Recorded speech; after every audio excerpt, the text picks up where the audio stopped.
It's like waiting side stage. I'm also going to try to move the camera a little bit closer, and that should frame me better. It's all good. This is the part of the show where you're like, do I have to go to the bathroom or not? Oh, I went already. Don't even worry about it. Yeah, that's maybe a bit better. Is that better? 1 second. Yeah, that's good. That's good. All right, just sharing this quick on Facebook. Share away, buddy. Share away. Doing the lazy share.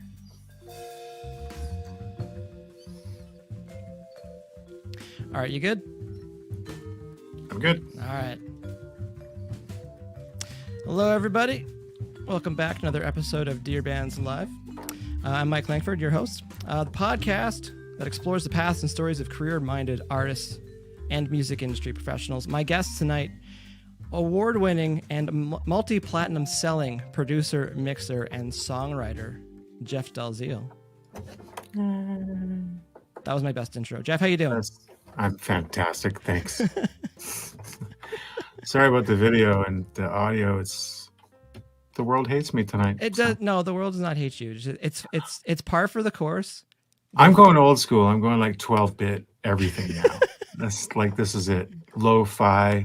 It's cool, right? Everyone's talking about 4K, and I'm like, what about 8-bit? Right? It's real. It's more realistic that way. It is. Yeah, totally. It's all good. Couple minutes late. It's funny, and I'm only bringing this up because this is real life stuff right now. You were literally using your video audio setup in a Zoom call like right before this. Yeah, like 15 minutes ago. And then we get onto StreamYard, and there's some issues with the audio, and we're just like, what changed? Brought to you by StreamYard and Coca-Cola. I love StreamYard. If they want to sponsor the show, I would happily accept it. Absolutely. But it's funny. It's funny how it works sometimes, because that's with in the before times when I was teaching, I would remind the students sometimes, like, Pro Tools will just Pro Tools on you sometimes. Yeah. And not that we're using Pro Tools for this, but just like with computers and audio stuff, sometimes you're just like, okay, that's what today is. Let's just roll with it. So yeah. So anyways, we're in a good mood. Fantastic mood. I've got balloons. I'll just hold this for the whole show. This is my happy place. I gotta bring this in. So I was talking to Jeremy, the same thing. Feel your pain, Jeff. He actually brought you up, Jeremy. It was like, it's just how it goes sometimes. But aside from that, we've thrown that mentally. It's gone now. How you doing, Jeff? How's things? I'm good, thanks. I'm good. You're good? I'm good. Holding her down? Stick on the ice? Yeah. Oh man, don't even start. I half joked to myself, I miss playing hockey so much I could play stay-at-home defense. I play fifth line right now. Exactly. I'd be fifth center. I played backup goalie. I miss hockey so much right now. Backup rent-a-goalie. That's not even. Yeah. I'd clean the ice. I'd be the shovel around the boards right now. Well, I wasn't playing, but I coach, and it was it was so nice to get out of this goddamn studio sometimes, at least once a week. Bill Miller, you're trouble. But we can't even do that. It's like, it's so weird. Yeah. So to get to the ice and work with the kids for an hour a week was kind of nice. So, but I can only imagine with the kids. I remember, like, when I was younger, like, hockey broke up the week for me. Right. And then I started getting into it as an adult. Like, it broke up the week again. And there was a brief period. We're just gonna talk about hockey for an hour and a half. There's a point to this. There is a. I'll bring this in. Okay. Go ahead. Well, I was just gonna say, like, there was a brief time, like, once the illness was going around, where they had games going. They had a 5-week like preseason that they ran. And my neurologist, he kind of advised against it. He's just like, I would just hold back for a little bit because we're still not sure what's going on because of your medication.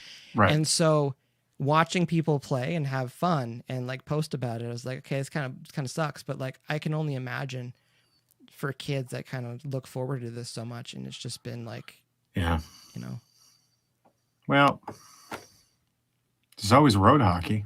Just break the rules. That's true. Break the rules. Let's do a big road hockey game. Well, I would say too, it's like this all could have happened 10 years before or 10 years after. So I just think with some of the technology, funny enough, with technology, I think this has allowed a lot of people to still connect and still do some work online, and just amount of people that can work from home right now and stuff too. No, absolutely. It's been pretty good. Well, to tie it into the concept of we're talking about music and making creative music. You really, whoever's listening out there and you're doing this all the time, you need a break and find something. Yes. For me, it was teaching, doing the odd, I taught a class at Durham College, which is music business management, which I loved doing, and coaching hockey. Getting like something to just distract you was having that break helped me refocus a lot every week, all the time. So I can't escape it. I'm out there skating and I'm, drilling the goal. I was a goalie coach, but I'm still thinking of like, should I go to A minor or should I? I'm still doing the job, but it's still, it's good to get out of your seat, get out there. Not to mention, getting more input, like for creative side of things, like being surrounded by people talking, you get stuff comes to you and, whatever. So anyways, no, it's good. Anyways, the hockey thing. Yeah. Yeah. So we brought it works. Like we talk about anything. We'll just bring it back. Red Wings. Yep. I won't just bring comments and all I'm pulling for the Wings for Bill. Like for people out there, Bill's my manager and he does a lot of work with Mike as well. And unfortunately he's a Red Wings fan at the moment. And but I'm pulling for him. I'm giving him positive vibes. Still an NHL hockey team. You never know. By the way, I'm not really a Habs fan. This is to show you this here. This is my brother-in-law who recently died. Right. And it was his team. And so okay. We rivaled all the time, like you got to hate on Montreal. You have to. There's a lot of families where it's like Leafs or Canadians. Well, I'm like a Leafs, St. Louis, Vegas fan. Like I actually really am a fan of great hockey. I have to be clear, but as long as your team is showing up and you're playing great hockey, I'll watch it. So I don't have a fave. Vegas is pretty awesome though. You think? There's a lot of awesome stuff about Vegas. The team's good, jersey's cool, mascot's awesome, and then and it's in Vegas. I mean, and it feels like you're in Vegas watching a hockey game because I think when we celebrate or we do the sequel to this one, I think we should do it remote in Vegas. Sounds good. I'm in. Sponsored by StreamYard and Coca-Cola. Yeah, Coca-Cola, and we can go watch the game. Maybe we'll do the podcast from the seats in the Vegas. Real talk, it'd be cheaper probably to go to Vegas still than to go to Leafs game here. So actually, it's cheaper to go to Vegas, lose a bunch of money, go to the hockey game, bet on the game, lose the bet, and you still saved money. No, real talk. My lovely wife and I back in 2017. That's what we did. We looked at like Leafs tickets. Yeah. And then we looked at flights and Vegas, and we're like, it's not that much more. And then Golden Knights tickets were like $60. Well, the other trick, I mean, if you want, sorry, we're gonna get to music soon. We will, but no, this is good. You can always drive to Ottawa when Toronto plays there. That's a lot of friends I know that do that. Yeah, no, that's true. Because I think you could probably get those tickets. I think you get them if you order a pizza. You get free. I'm kidding. That was Florida though at one point. Not kidding. Like you come for the pizza, stay for the hockey game. Literally, Florida. Please stay. Florida was having so many problems selling their seats. Like even a couple of years ago, if you bought a pizza, you got free tickets to the game. Cheers. Learn something. You've already been a wealth of knowledge, as far as. And so that's it. So we're gonna wrap it up from here. I'll just roll the outro music and. Yeah, thanks. Okay. Real talk. I don't know how much time you would need to actually share how you got to where you are right now. Again, multi-platinum selling producer, award-winning producer as well. I met you. You were producing a project I was working with at Sony. I met you there, and this is a tiny bit of backstory. I was going to school for sound technology. I wanted to be in TV and film, and I asked you, like, do you mind if I came out as like a co-op placement or something? And you're like, come out whenever you want. and I was out there as much as I possibly could be. Yeah. Because it's like I saw what was going on. I saw the way you're working, and I saw the way everyone was kind of, I want to say, revolving around you. But there's a lot of times people poke their head in and ask you questions. Sure. And look for advice and stuff, and just the whole system that was kind of there. And I'm just like, Yeah. I want to be a fly on the wall here. Well, it was also like there was a good synergy going on there. There was a lot of creative people, and how that wouldn't be attractive to anybody that wants to do what we do. I mean, I can see why you jumped at it. I mean, and you were honestly one of the very few people at the time that I knew that were capable of taking it all in and jumping into the fire and not having your head explode. You did great. So thank you. But no, it was a good time. Good times. Yeah. He very helpful. And he was family there. You were family. So, and then Sony shit the bed. So, but we're still making music. Anyways, yeah, we won't bash them. Or yeah, we can if you want. But how did you wanted to know? Okay, well, there was a just question. Like your start, because my start was music. My start was like playing in bands. Like, I've been well, to be fair, I was surrounded by music when I was younger. My father's definitely very famous music guy, more behind the scenes. He played with, Robbie Robertson in the band. Like, he was a keyboard player for them. So I was born on the road, actually, when he was touring with Robbie Robertson, I believe.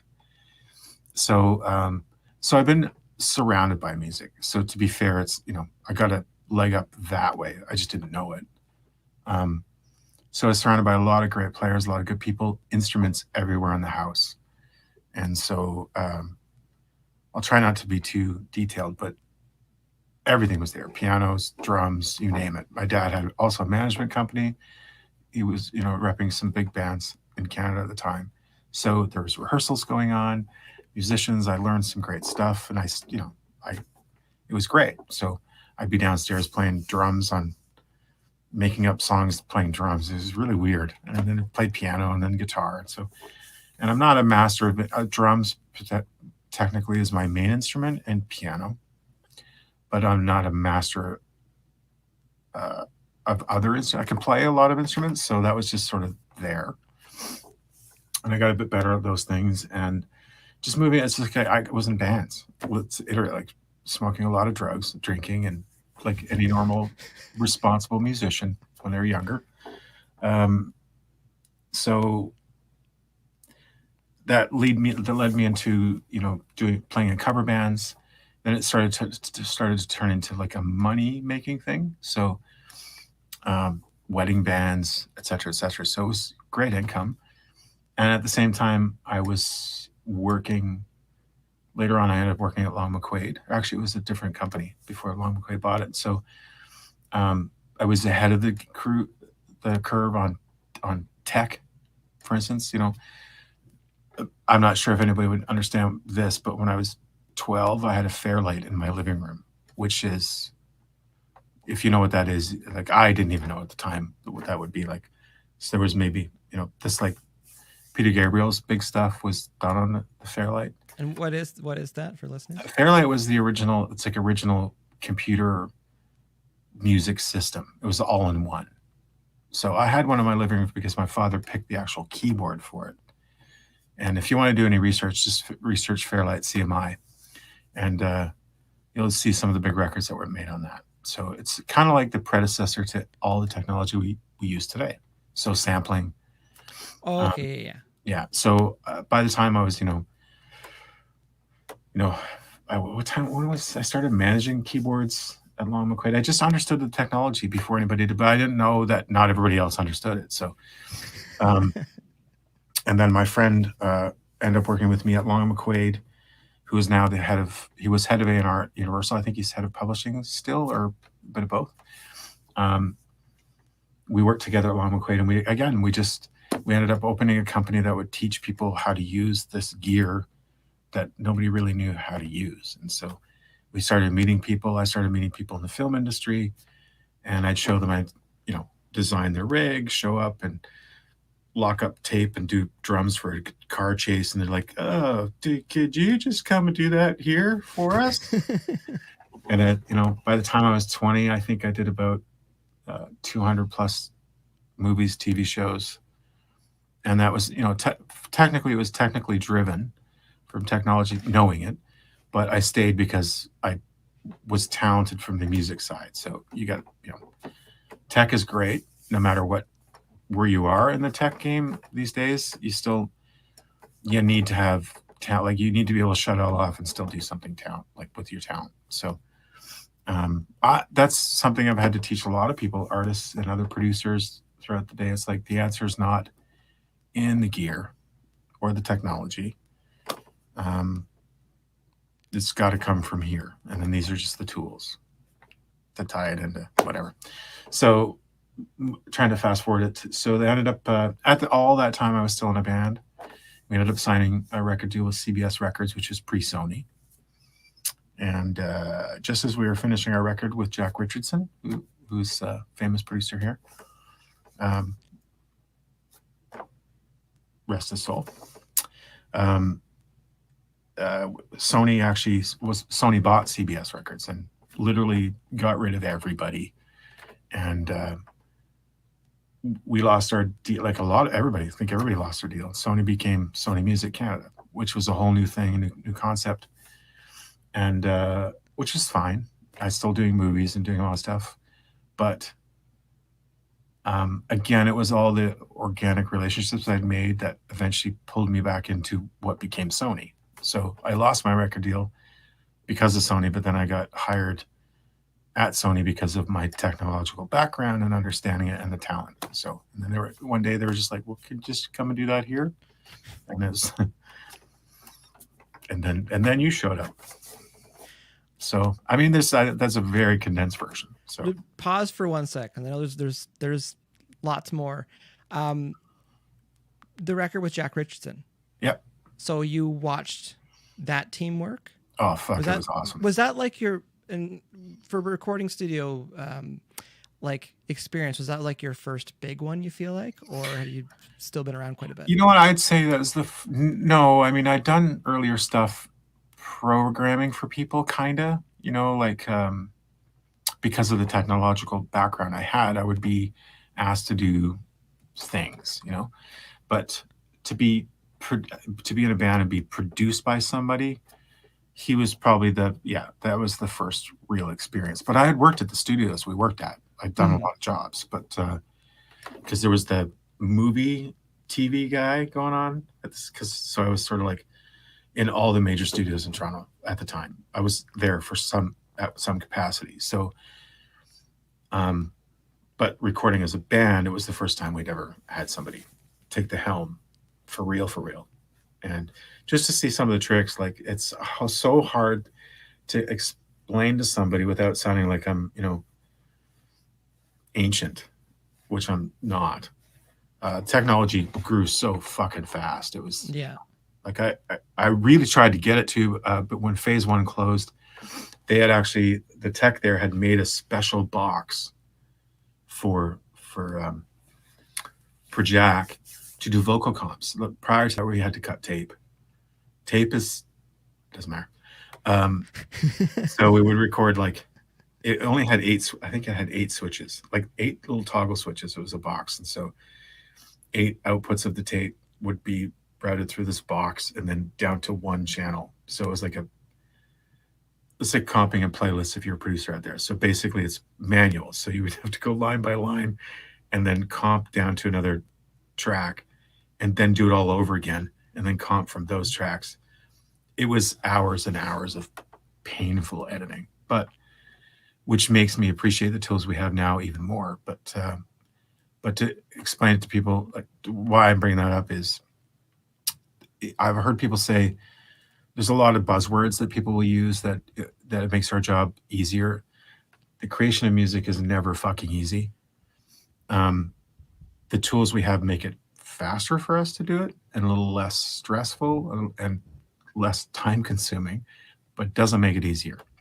Because we were doing it with tape, we were doing it with switcher boxes. Yeah, like pitching, timing, we could talk about it for days.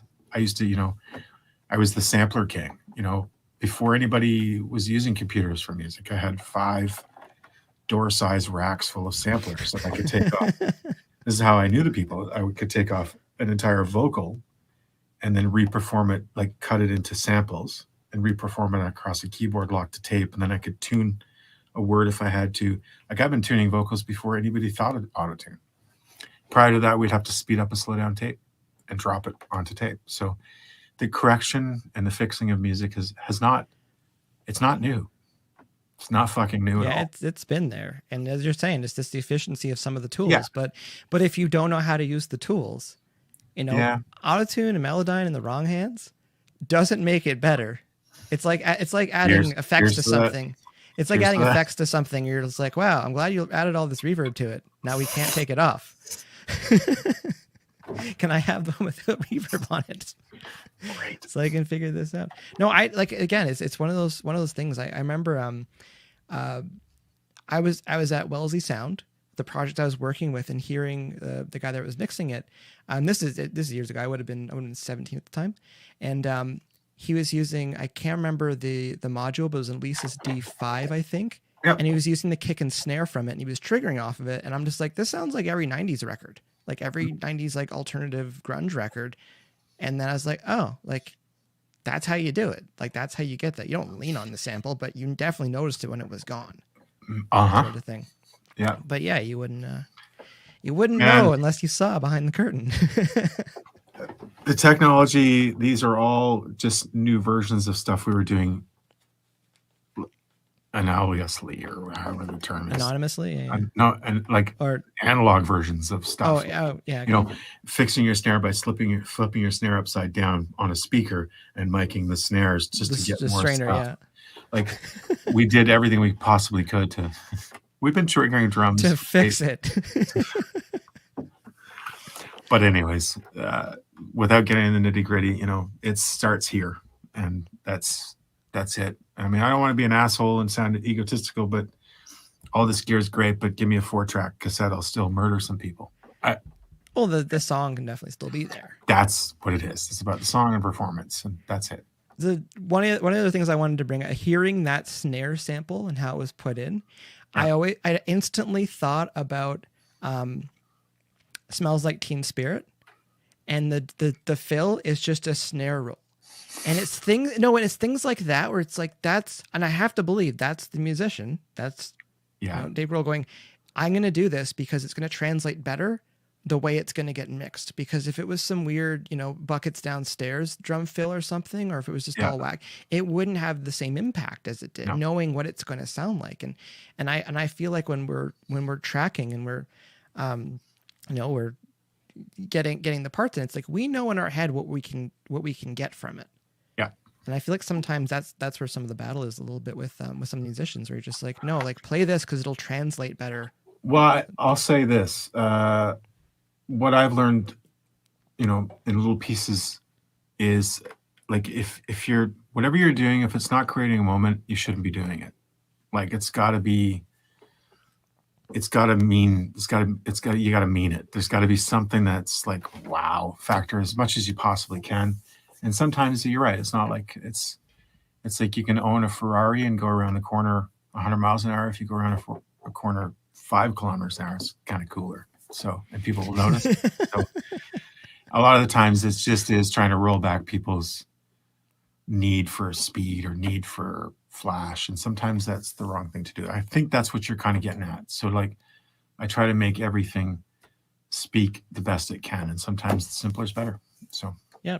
Impact. And I think like the idea of like have meaning, it's just like, what's going to translate, what's going to have impact, and what's the focus. Yeah.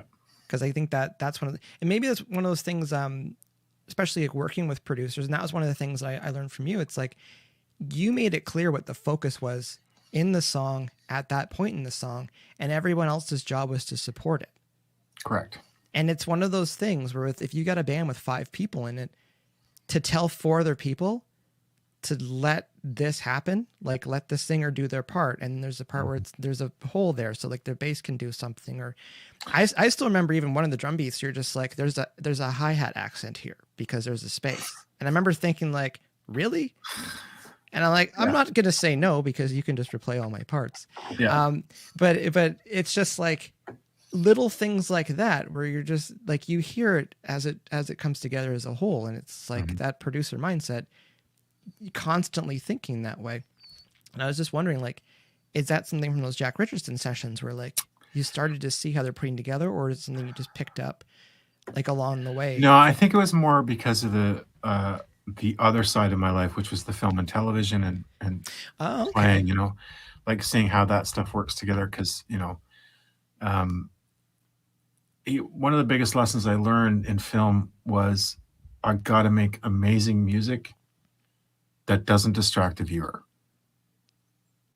And so I think maybe just instinctually I thought, when I got into production, it's the same thing. I mean, it's obvious, like the vocal is the most important thing. This is genre dependent, by the way, just to, if I'm doing a wicked progressive jazz record, then that's all bets are off technically, but there's still, there still is a lot of good listening going on there because I used to play that stuff. So, but for the most part, when you're talking about commercially viable content, there are definitely some rules, and they're loose rules, but you got to be careful. And I think every musician goes through that anyways. Like we always tried to put the same, like the fill that we wanted to try. It's got to get in there because I got to show up, and a guitar player's got to do the thing, and I get it. So sometimes, it's tough. It is tough to get musicians to kind of keep it simple, like, because unless we're making music for other musicians who technically have never supported musicians. So, it's just sort of fun and cool. But we're making music for people that are not musicians, like on a bigger scale. And sometimes, I'm not saying people are simple, but they don't have a background in music like that. So you want to make things that move them emotionally, get them to sing something back, whether it's a vocal or guitar or whatever. So if we're complicating it too much, then you're just asking for less people to enjoy it. And it's it's a very sensitive topic for sure, depending on the artist. You just made me think of it. Can you think of like an early time when you were working with a band or an artist, probably a band, where they were maybe pushing back a little bit against what you were trying to do, and then they had that aha moment once they heard it come together? There's probably a lot of bands to scroll through right now, but I was just thinking about that because, like, I can't think of any. I mean, there's a little bit of that in every project, like kinda, like when like a band like hears themselves, like really hears themselves, right, and go like, I get it. I get how we're really not paying attention to what everybody's playing. Yeah, we're just all. Let me give you a super example. I'll give you a super example because it'll pull in record company thing. And I'll try to keep names out of it, but yeah, it's all good. It's all good. You were there, I think, when it happened. I think. Anyways, it's drummer guy. No. A band that the company was considering at the time. There was a lot going on there, and it was pretty cool. I'm not gonna lie, it was good as it was. It was rough, And the president at the time came to me because it was kind of my job to see what we can, pull out of this and develop it. And I did that. I did that the way I do any kind of project. I created a comfort zone for every player in the band. I challenged them as individual musicians by simply sitting down and playing their instruments in front of them. They were like, oh, so I could speak the language. That's not an ego thing. It's just it's not like a suit telling a guitar player, it's like here, but we hung out, we watched movies, we laughed, we told jokes. It's that whole comfort thing. And then I just helped him tweak some things and rearrange. And then we went in to record it. And they were in heaven when we were done. I know you were there. I'm positive you were there at the time. So I bring that into the office of the president, who'd asked me to fix this and make it, let's see what we could do with this. And I'm sitting there and it's done. And the president's like, this is really good. How much of this is you? I'm like, what do you mean? It's the band. No, I know. But like, how much is it? It's like, this is you, right? No, this is the band. And the point I'm trying to make is it usually fools other people, not the band. Like the band knows it's in them. They just need a ringleader to help them. And if we're all kind of shooting for the same goal, they're never really that surprised. That's why they came to me. But in this situation, it's like once you turn the keys and you make a project work, sometimes people outside of that will look at it like it's not the band, which is scary. And I've yet to figure out how to overcome that. Maybe it's gradual steps from the band. It was like we took them from here to like here in a couple weeks, and it's understandable that I guess it was Jeff and his team, but it wasn't. It wasn't. It was the fucking band. They played everything. They wrote the parts. I just challenged them as a producer to be better than they were, and to be more responsible with what commercial music is. Teaching them stuff. Artists still today, I get them to do homework like I used to back then, and listen to what's going on. And maybe we did dumb it down. I know we dumbed it down slightly to the point where they kind of got it. Like once it clicks, bands usually it just works, and they go, and it just feels like it's like that all the time. So I've never really had the aha moment, other than when I shit the bed and it was terrible and I went, ah. No, it's just again, like I've like from personal experience, like sometimes you're feeling people push back just because the songs, it's the babies. And when someone comes in and starts pulling things apart and going, this is the good part of the meal that you made, this is the good part. I don't think there's been one project where I didn't have to point out some ugly factor of their babies. A very difficult part. But it becomes so used to it now. It's like, okay, and I don't mean this in a mean way. It's like, and I'm not saying I can write a hit song tomorrow, but I'm telling you now, we got to do this baby got to chop one of the 3 years off. There's 3 years. It only needs 2. And I mean, people can get pretty butthurt from that stuff. But if again, as a producer, I know it has to be done to help them.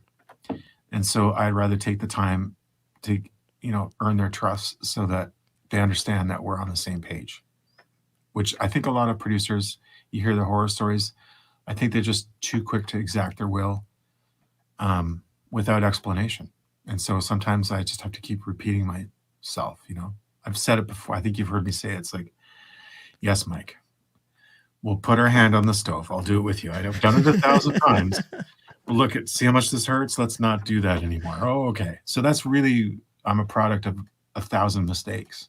So I try to share that with people as much as possible, get them to be trustworthy and just try things, and that usually works. Usually. Not 100% of the time, but usually. Trying the right things. Because you're saying, I refer to it as genre sensitivity, and you're saying, there's this things within genres where it's like, don't pour a bunch of mustard into the spaghetti sauce because it's probably not going to work just because you think it's different. And that's what makes it cool. That might not actually be that cool. Well, I answered a similar question the other day on a different thing. And I noticed like I'm always really keen to try to bring modern influences to any genre that I'm working on. But I like to do it in healthy doses. Like, so the example I gave the other day was when Stranger Things came out and it was amazing. Everybody watched it. It's all of a sudden everybody's bringing the synth shit back into it, which is fine. But some people were just too on the nose. They ended up sounding like, what was a couple of big 80s bands? Erasure, is like those kind of bands, right? What are the guys with the helmets? Why can't I think right now? Daft Punk? Daft Punk. Yeah. It's like too on the nose to the point where it's like, we've been there. So my advice, using new sounds, new technology, new influences, be, maybe a teaspoon of mustard, not the whole jar. I would bring that. Remember when dubstep really took off? And some bands were like, we're a rock band, but now we're like a rock dubstep band. And like they went both feet in. But then Trouble, Taylor Swift, where they had the little dubstep spice in there at the beginning of the chorus. And I'm just like, that's the way to do it. And there's other bands were just like, let's just get the paint gun out and just give her. I get it though. It's exciting and it's fun, it's but new, that's if anything, I try to. Yeah. Often at times I'm trying to pull the artist back from, whoring it out too much, that stuff. So you're right about the mustard, but I would suggest mustard and maybe a little ketchup, just like, but whatever the band's comfortable with. But sometimes I've often said, and I've heard people repeat that I try to help them get out of their own way. And that's probably the best. That's the best advice I can give, is try to teach people to get out of their way. I want to come back to that in a second, because I think I can tie these two things together. Just thought of, you've taken the band stuff, you've taken it into higher ups at Sony. They've liked it. Your experience with bands or artists where you like what you're doing, and maybe you know where I'm going with this, and then they bring it back, friends, families, the neighbor's dog walker, and you're just like, they think there's something wrong with it now.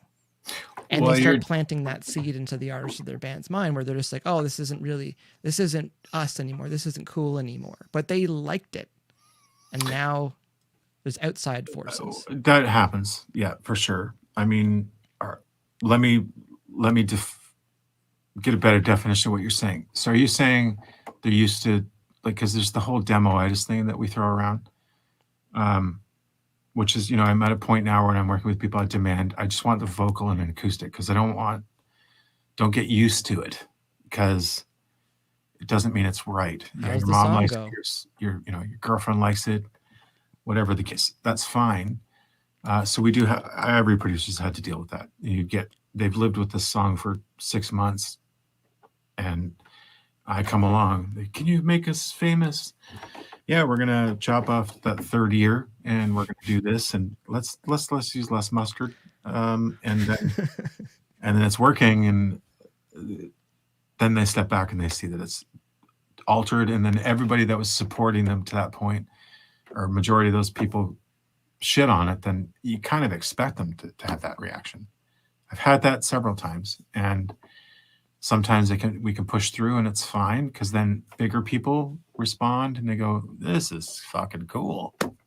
This is way better. And, and sometimes you can't budge them. And so you got to walk away and let them go out there and put their hand on the stove a bunch of times. Then they might come back. Well, the walking away point, it's something that, bands and artists need to keep that in mind. There's a lot of people making music. There's a lot of people that, and I wouldn't even say there's a lot of people that want to play ball as far as, help with the songwriting, help with the, even the branding and look and everything. But just like, there's a lot of musicians that are also, glass is half empty. Yep. They want to learn these things. Yeah. And the idea where you can learn from somebody that has the experience, that has the track record, and like, you can't be in your position and constantly be striking out. You're going to take a lot of swings and take a lot of pitches. Right. That's everybody. But like, you knock some out of the park. You knocked a lot out of the park. Well, to dive into that further, sometimes the band is split. That's usually I'll try to use that. It's like two of the band members are loving what's going on. The other two are the ones that are, not quite sure anymore. And that can be disastrous too. But sometimes, I see the split with internally, which is even more awkward. I guess it would be horrible if the whole band is like, I've never had that necessarily, but it's their babies. Like, of course they're going to be slightly offended. But at the end of the day, I'm like, you came to me. This is, I'm not, I don't have a pony in this race other than to help you be better than you are if I can. So I don't really think I've ever had people walk away. It's just sort of like eventually it worked out, or maybe there's definitely times in my career I'm like, Kevin, like, all right, fuck it, let's do whatever the fuck you want. I guess I can't. Not to be an asshole, I can't hear you of the sound of my Juno. I can't hear you of the volume of my records on the wall. You want to say that stuff, but you don't. It's just like, I don't want to work with people if it's shitty. And so I've parted ways with people for sure, because it was like, maybe they just need time to fail more.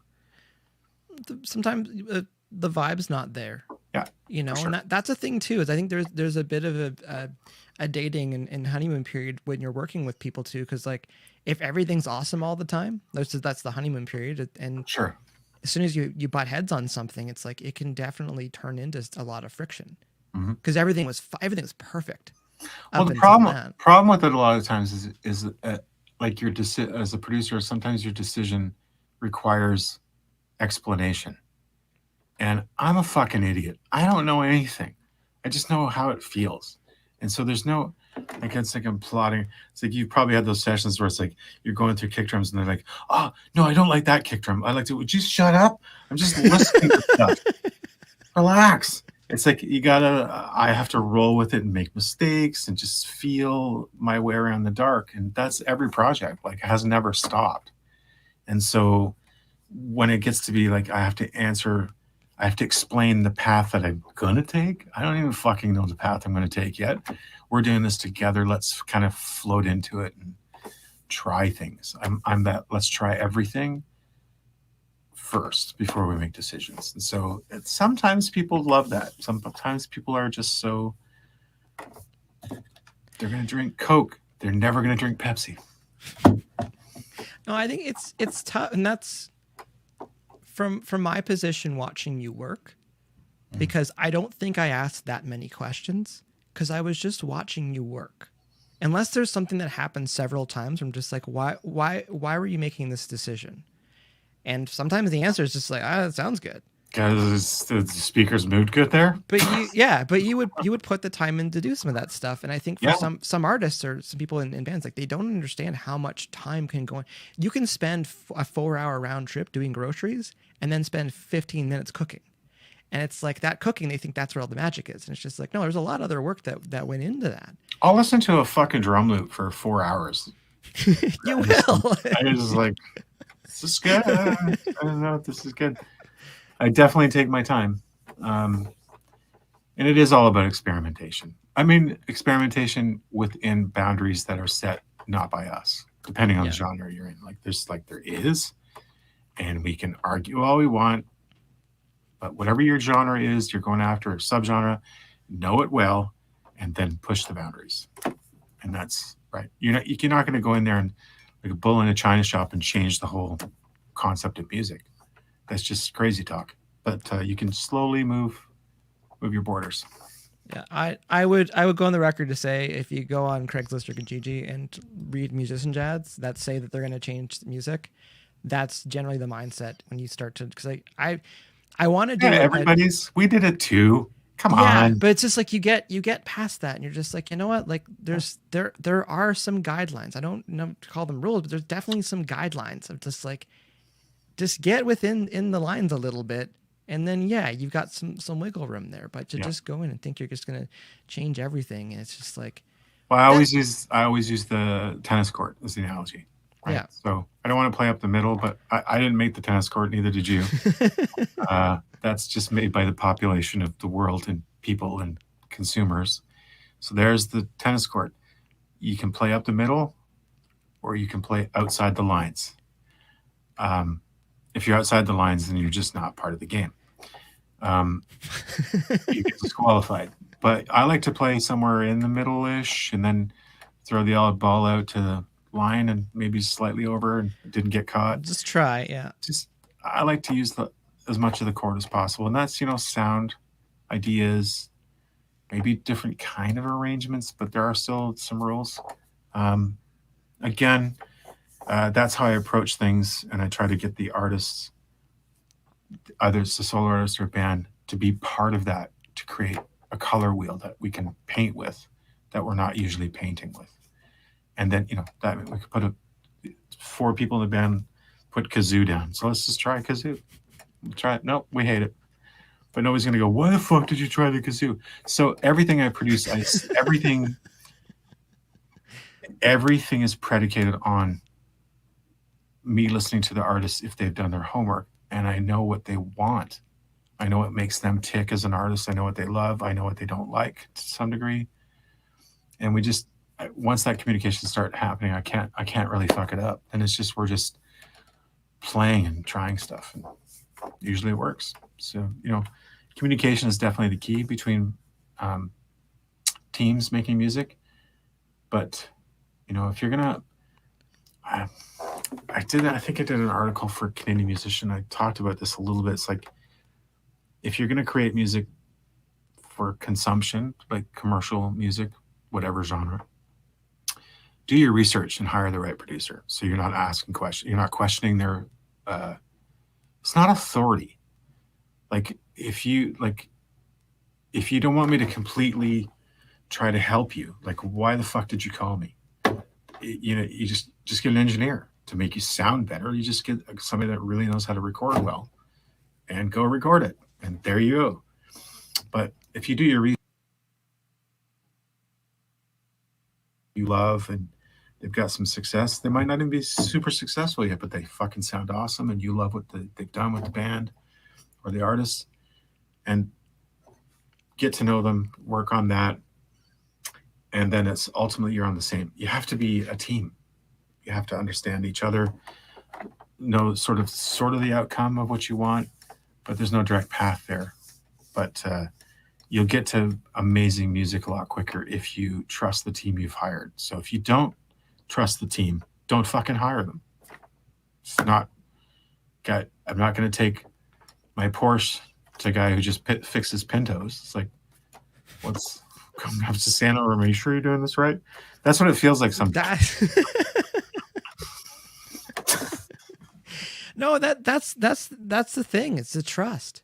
There's just such a trust, because you trust your bandmates. You trust the people that are on your team, and trusting your producer to do certain things. Because I'm of the belief, when I see there's few cases I think co-produce works. There's very few cases I think co-mixed works. You don't see co-mastering. That doesn't happen on these parts. Sorry. No, but you know what I mean? Like, there's just times when, like, there's two people can make them, but it's like at some point someone was actually doing the driving and someone else was doing the navigating or something. There's something that does work there, but no, there's the trust, and you hit the nail on the head. It's just like, if you don't trust your producer, if you don't trust your mixer, why did you hire them? Because between LinkedIn and Facebook and Instagram, anyone you want to get a hold of, you can get a hold of these days. For sure. And you can hear all their work. It's right there. Yeah. And so why would you bring somebody in and be like, I don't know about this? Well, you literally could call anybody else that you want. So it's kind of on you that you pick the right. It's like, oh, we need cabbage for this, and I got a bag of onions. It's like, this isn't good. That's all I have is onions. That's it. It's all I got.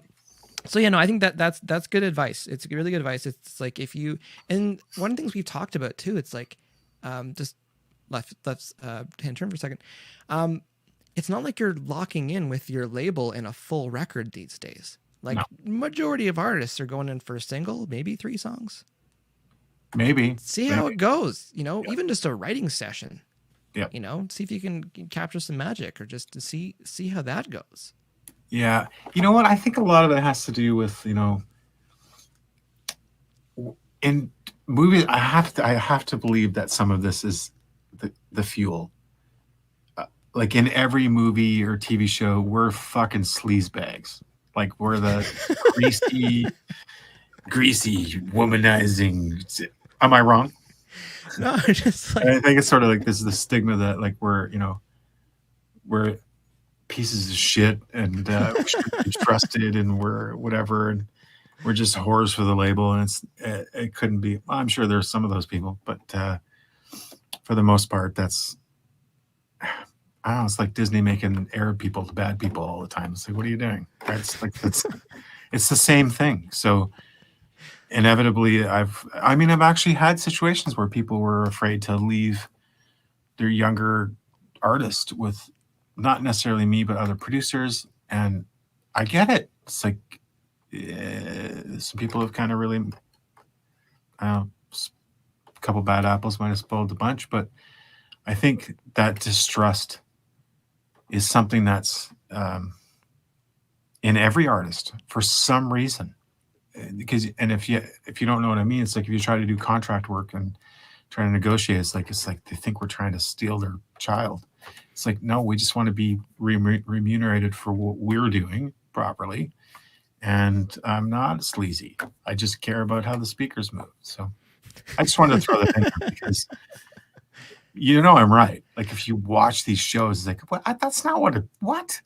Thanks. No, that's not how exactly. That's not how it works. That's not how it works. Like we don't go there with our cravats or whatever they're called at the club with our drink and it looks like he's star, baby. They got some sleep and like they finished the song today and they're still not thinking about it. Right? Yeah, they didn't wake up thinking about like the next scene isn't them just still thinking about the song.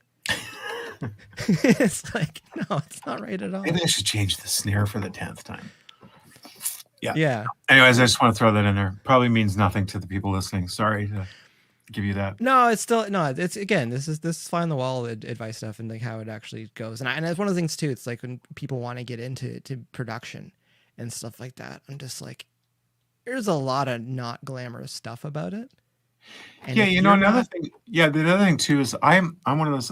I'm a Sony ATV songwriter, signed to a publishing deal when it was hard to get a publishing deal. It was not easy, and not that I'm just a good writer, and it worked, and I had vehicles working. Huh? Sorry, great writer. Well, I don't know about that. And then having the vehicle of being a Sony producer helped. So, where was I going with this? Oh yeah. I made it. I don't pitch my songs to artists I work with. I don't even co-write with them because I have this feeling of that greasiness. I want it to always be up front and feel like I'm not trying to force my shit into your music. I'm not trying to force my songs. And I have artists that have covered my songs because they heard them by accident. Oh, what's that? Can we have that? Can we have a song? Sure. But I'm not like pitching. I'm not in there trying to be, because I know how much we're distrusted as a career. Maybe I'm just been beat up by TV that I think that's the case, but I've done contract negotiations. I've been in situations like, oh, you just want to change it because you want publishing. I'm like, no, I'm trying to change it because it's fucking shitty. Better. So, make it better. So it's like, okay, you know what? You go find the songs and I'll tell you what songs are. That's it. So it really has stopped me from co-writing a lot, just to kind of keep it healthy and keep it that trust thing on the tape. It's helped. I know for a fact. The less I try to input myself other than producing, then that helps the trust. And then eventually people go, oh, fuck. And we do co-write later, but it's not, they get it now. So. Yeah, that's further along. I had Dejan Martineau on earlier, and we talked about that, and we had the same mindset when it came to like asking for some writing credit on some of these songs with bands we were working with, because we never wanted to feel like we were just be like, hey, what about, they instead of, we? Hey, I get a third now. It's like we just didn't. Yeah, it's just like we didn't want that to be part of the equation at all. But then you listen back through your reel and you're like, wow, I really added a lot to a lot of this stuff. And when you start to see how these royalties can kind of add up over 10, 15, 20 years, you're like, oh, okay, yeah, I really should have grabbed a bit more of that. But the path and the process, you're just like, I just didn't want that ever to be part of the equation. Well, that's why I brought up the TV and film things, because right off the bat, they're not even in the room yet. They don't trust us technically. And so that's a great working environment. You made me think of something. Yeah, there was one time I did I co-wrote a theme for a TV show, which will remain nameless, and I was Sony ATV Publishing, and I can't remember what it was. I wrote the guitar melody, like the lead line for it, and I was talking about publishing, and my publisher's like, "Well, yeah, I'll get publishing for that." I'm like, "Okay, why not?" Well, because you don't. I'm like, "Okay, well, how about this? If you hear that guitar line in somebody else's song, are you gonna go after me?" He's like, "Absolutely." Like, My own publisher doesn't even fucking understand. Like, it's so convoluted sometimes that the stuff that we bring to the table as producers often should be covered by publishing and other parts of music. And a lot of business has gone on. A lot of people have wedged themselves between fans and the artists. That's starting to shrink. And so I'm finding now that it's getting easier for me to be I can never say that fucking word. Remunerated. Remunerated. Yes, that's how you say it, apparently. Remunerated for what we are bringing to the song. Like, if I was to go and take out everything that I've done, then that wouldn't have the success I have. So different, significantly. It'd be a lot different, or very, or the wrong kind of different, right?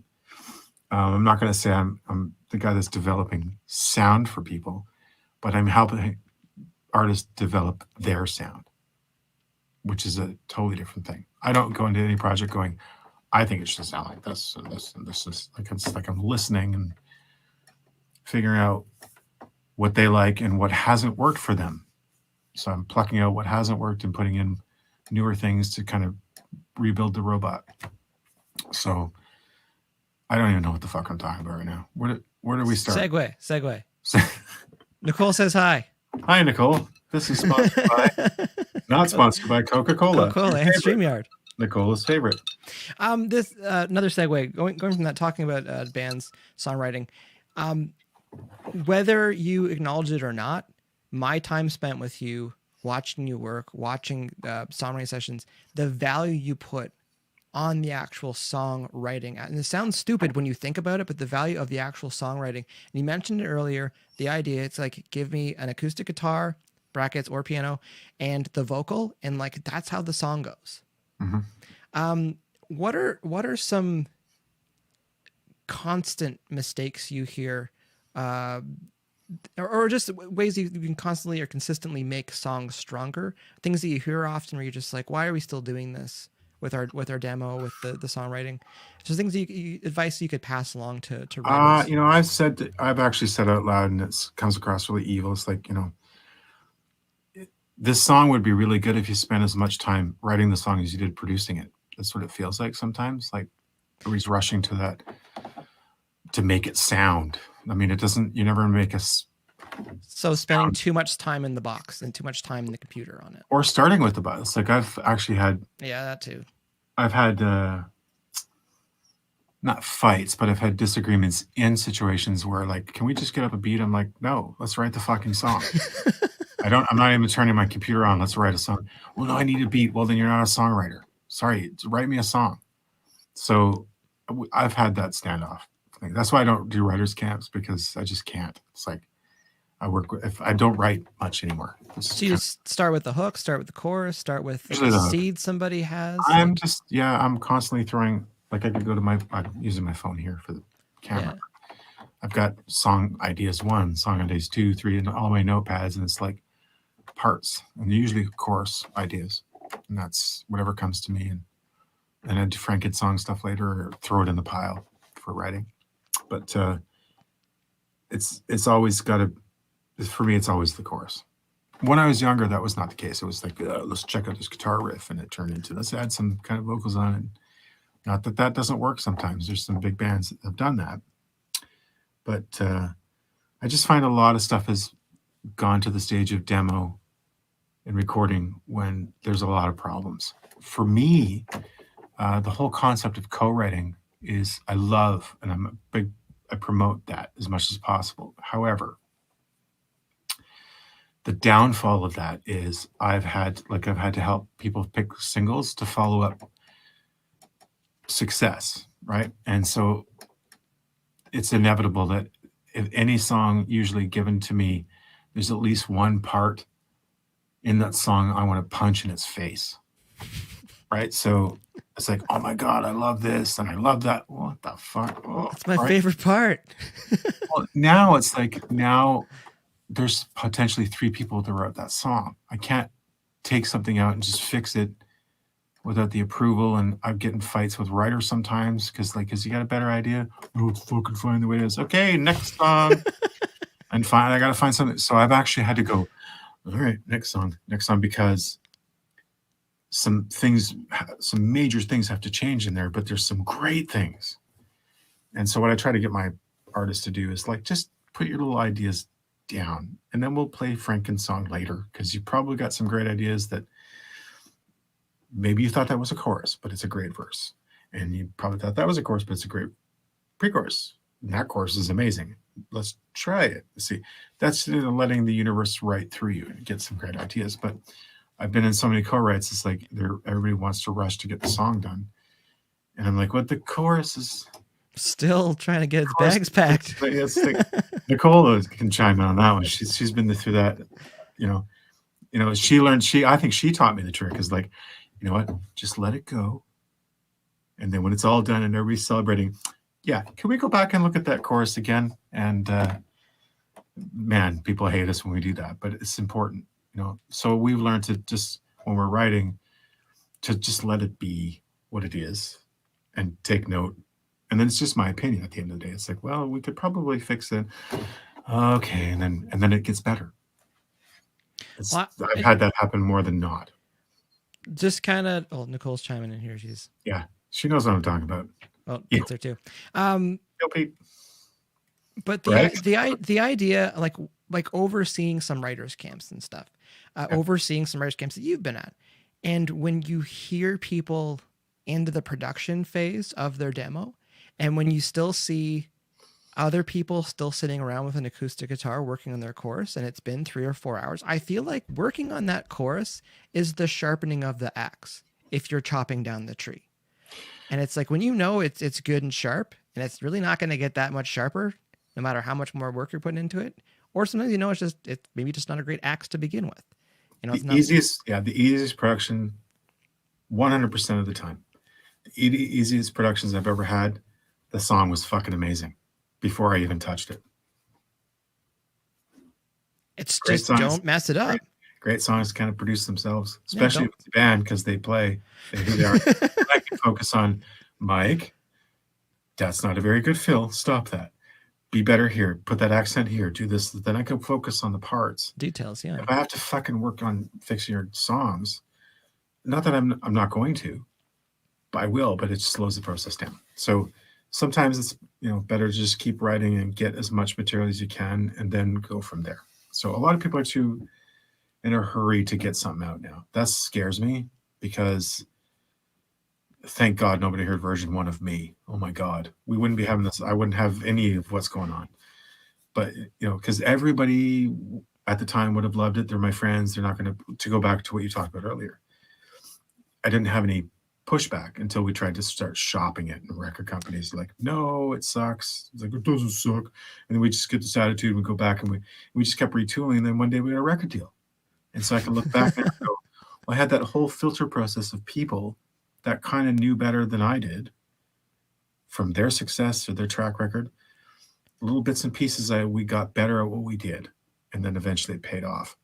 That fucking doesn't exist anymore. And so now it's like that guy back at version 1, it's like I'd send it to your record company, and you go, it's not ready, and you go, oh, fuck you. And then I'm going to make a website, a fucking Facebook page, Instagram. I'm going to bug the shit out of people. And unfortunately, I can hear it too. It's like, this is going to be fucking amazing in 2 years. But now you just throw out your first impression. Bye. Scary. I can see both sides of that. So do I. No, I get it. Because again, like, I think there's something to be said about the process of watching an artist evolve. But I also understand that, like, if people are mean. If you see it and don't like it enough, you might not come back around again. But people sometimes forget really quickly. You put a different coat on, change the haircut, and you're like, oh, this is brand new. That's what used to happen. And Nicole could chime on this too. She's seen it several times. It's like artists would shop their records, shop the labels, and then they would rebrand it. That's something different. You could kind of get away with it then, because there was no it didn't stay. Didn't have the footprint, or so Yeah, it didn't stay there the forever. receipts online. Yeah. So people are fucking mean. Like, think of like comments, and you go, either, it destroys.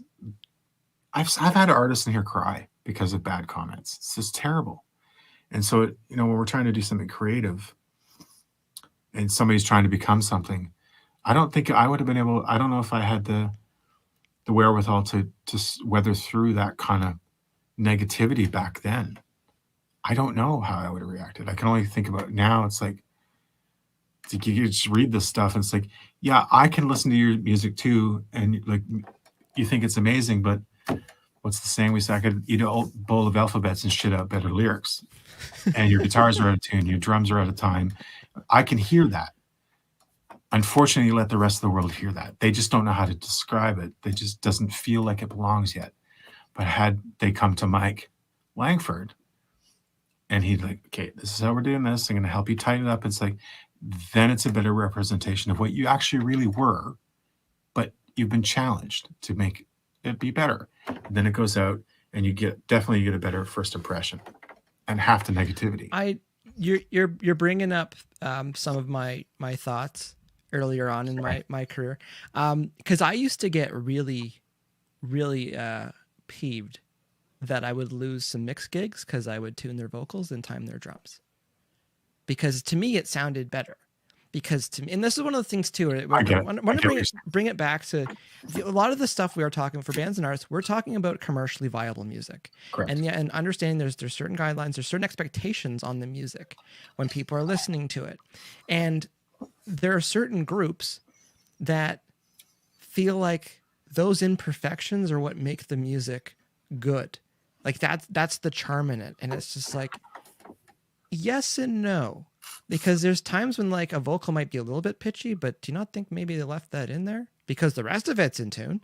The drums are fine, but the idea where it used to bother me, but it's just like, if you don't hear the difference between that commercially viable stuff that you're trying to compete with and what your music sounds like, that's a bridge you need to cross by yourself. Right. So that's how I feel about it. Yeah. Well, you're right. And that's why, I demand the artists I'm working with at least do some homework so that we're on the same page. You need to know what we're up against. And you need to go, I listen to this versus what I've got. I can see the difference.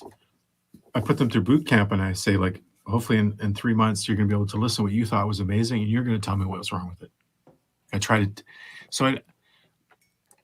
this is not like Bill always says, I'm not trying to be an infomercial here, but when I work with artists, it's not just about producing music. I want to help them be better in as many areas as we can. So past me, which they eventually go on to other people and come back and whatever, at least I'm helping teach them, hopefully, a couple little things to help them be better humans and better artists, So it's not just about, hey, pay me, I'm going to make your music. So that's why I can honestly say, I'm not redesigning their music. I'm just helping redesign the individuals so they design themselves without. Does that make sense? No, I get it. Because you want to, you're trying to show people like this is what we're capable of doing, and it's one of those things too. Even to bring it back, just like if you lose one fan and you gain 9 fans, or you gain 10 fans because you've made a small tweak, and it's again commercially viable music. Metallica, where the bigger picture, you're just like, this is a good move for what we're doing as a business, and maybe to turn to that a little bit, the idea of like artists not realizing that they're a brand and a business. And I'm sure you've heard all the time too, where when artists or bands say they don't really care what other people, they're making art, they're making music for themselves.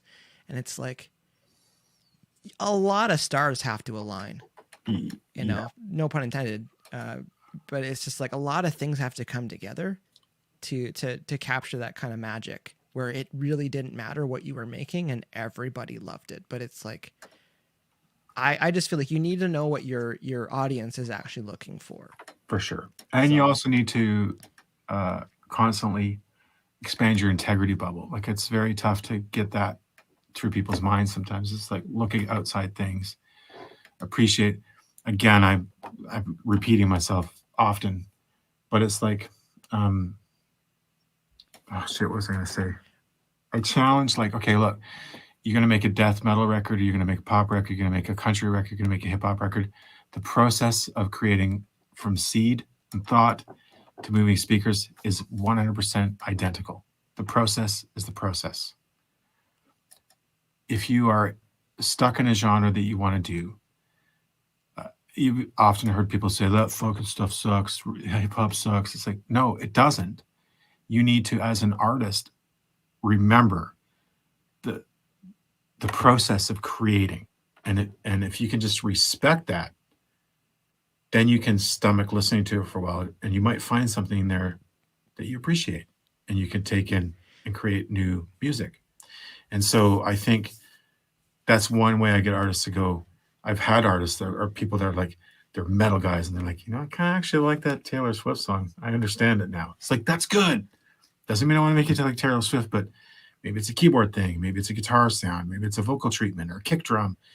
At least it's something that we can either involuntarily get pieces from different places, like all genres of music. Music is, just because you are a hip hop artist doesn't mean you shouldn't be listening to the top 20 of country, top 20 of pop or rock.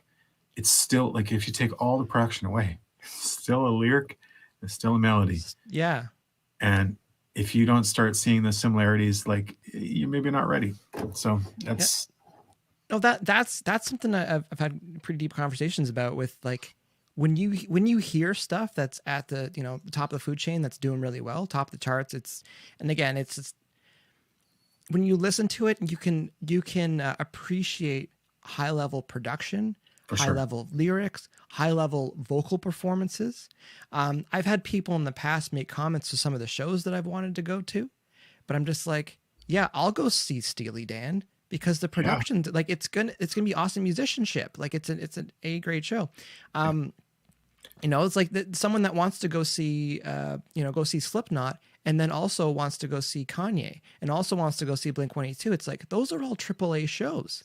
So if you appreciate live music, like, you could go and still have a really good time and see that. And that's one of the, and to kind of tie it back to the idea of, like, appreciating other genres, like, that's the beauty of, and we can talk about this if you want, the beauty of YouTube and Spotify and, even back to Napster. It's like the accessibility, just like when we were growing up, we had accessible, instruments are accessible to us. The idea where someone can dip their toes into other genres on Spotify so easily. Yeah. And decide, hey, I love Meshuggah, but I also love Taylor Swift, and not feel like they need to get different friends in the, high school hallway in order to get access to these records. Like, it's just, we have it all right now. Well, technically it's human instinct to be tribal. I get it. And it was hardcore when I was younger too. It's like fistfights happen because they're rockers and whatever. Metallica, Megadeth, Metallica. Subgenre fights. That's definitely softened up. The internet's done that. So that's why you see such huge hybrid crossover things happening. Like, for us, hybrid they were huge hybrids. Like, when you run DMC and it's like gets Beast Boys, yeah. It's like, okay, that's hybrid stuff. That's severe. And literally, there are camps that hated each other. Technically, at that time, it's like rock people didn't like hip hop and vice versa. And a couple people started to blend it, and it was like, it created a lot of great things. So whatever genre, all I'm saying is, whatever you kind of band you're in or what you've done, I know your group of people around you have heard you say that sucks and that sucks. Don't worry about it. Even do it quietly, do it secretly, whatever. Just go and listen to other things that's going on. Because it's like this. I'm not going to say I'm not a fan of Drake, but I'm not going to end this podcast and go fucking blunt and listen to some Drake and chill out. But I could, and I'm not going to argue that it's popular just for the sake of fuck that stuff. It sucks. It doesn't suck because it wouldn't be out there if it did. So I got to, as a producer, figure out why it's working. I need to appreciate, and I can because I know how, from like thought, conception to speakers. I know the process is no different than me making a country song. So I need to give them the respect as artists and creators to go, I'm going to take me on a journey. Let's go. And I get you. I say, Matt, okay, I like that keyboard thing over there. I like that. It doesn't really matter. It's just, I'm not going to argue with something that's successful. And as an artist, a producer, a band, if you are going to just outwardly hate something because it's successful, you're an idiot. Go figure out why it's successful. What can you learn from it? Not to use the word steal, but what can you borrow from it? What can influence a different instrument in your band or your process? It's all about sharing ideas, and there's nothing wrong with that. And I think that's the more when a band or artist open up that integrity bubble a bit, good things always start to happen.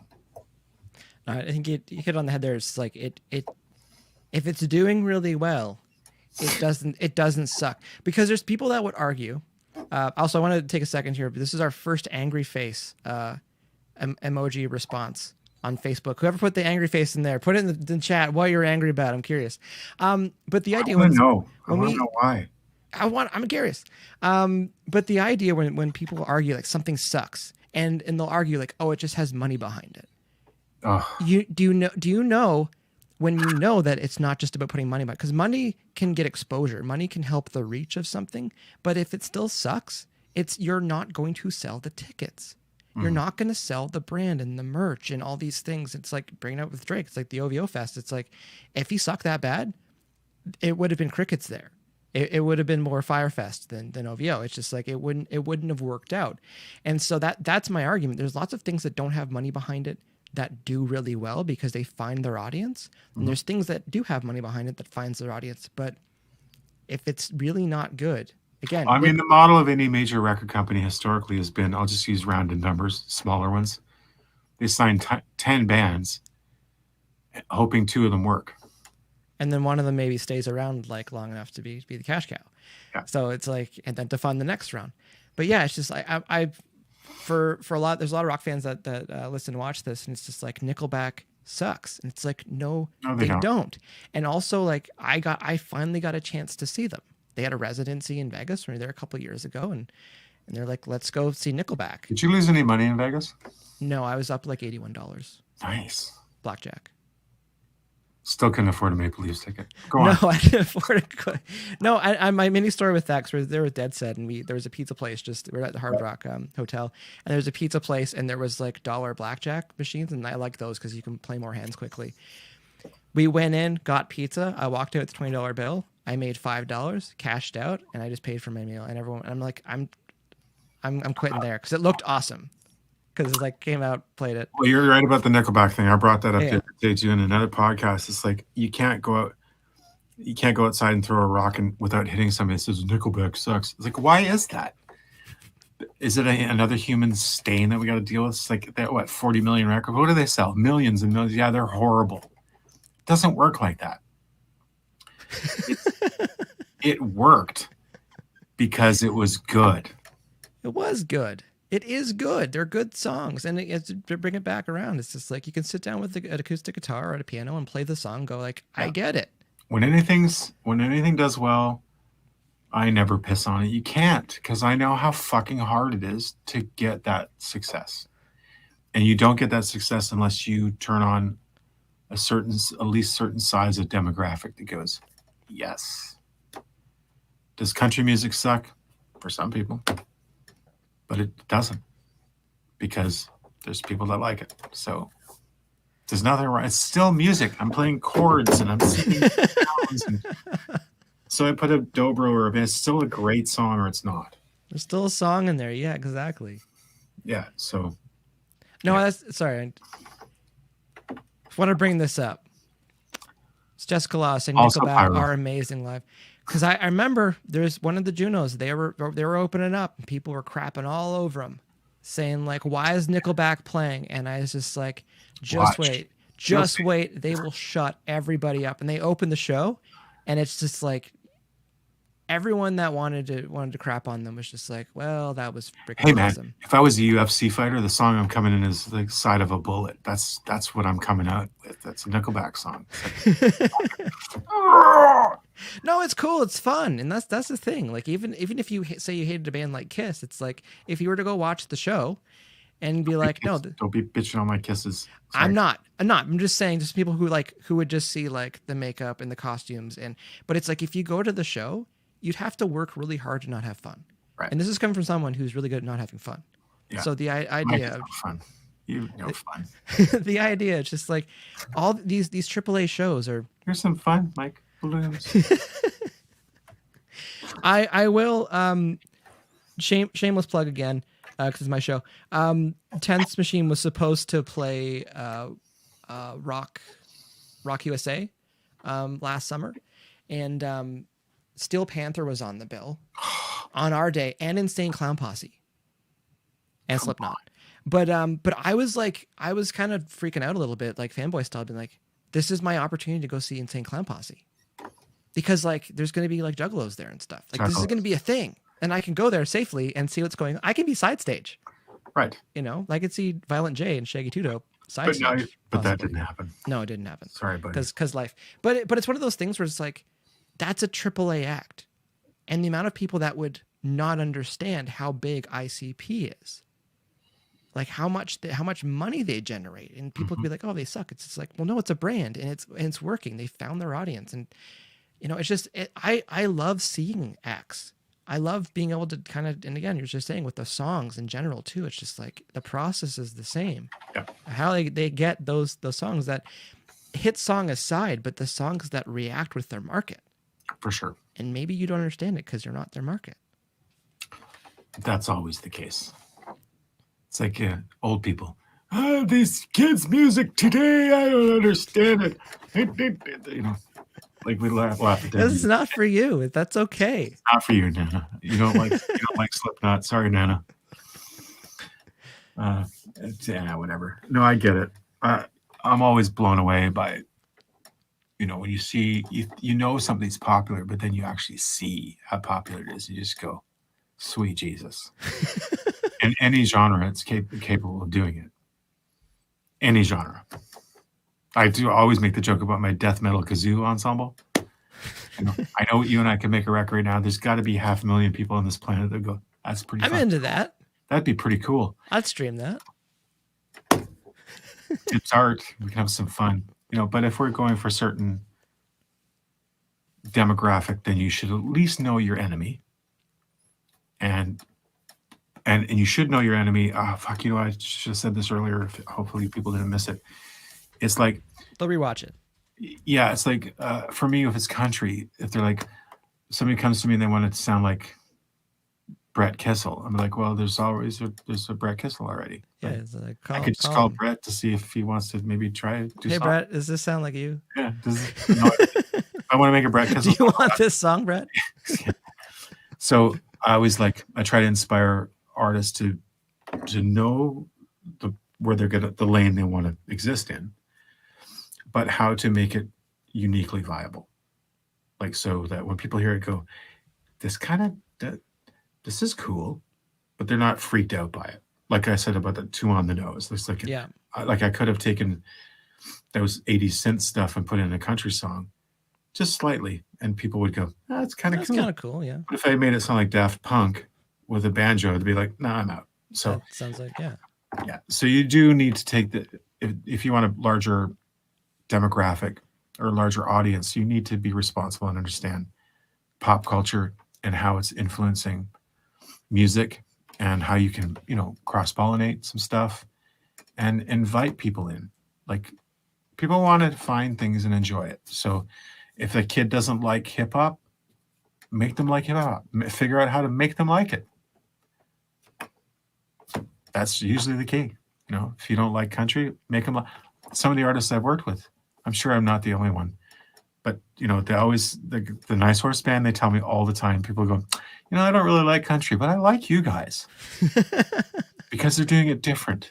They're doing it not like you, people go to country right now. They're originally used to be they'd say, I like all kinds of music except country. Well, I kind of understand it because the older school country was a little bit. It was a flavor. It was a flavor.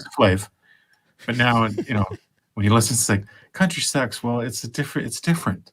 Like, it's a rock band a lot of the times, and it's fucking awesome to see live, especially when they're good at it. So You know, if you love music and you're a musician, you cannot go to see Old Dominion live and not like it. It's just not going to happen. You're just going to go, fuck, I got to practice. Because the cream does rise to the top, no matter what the genre is.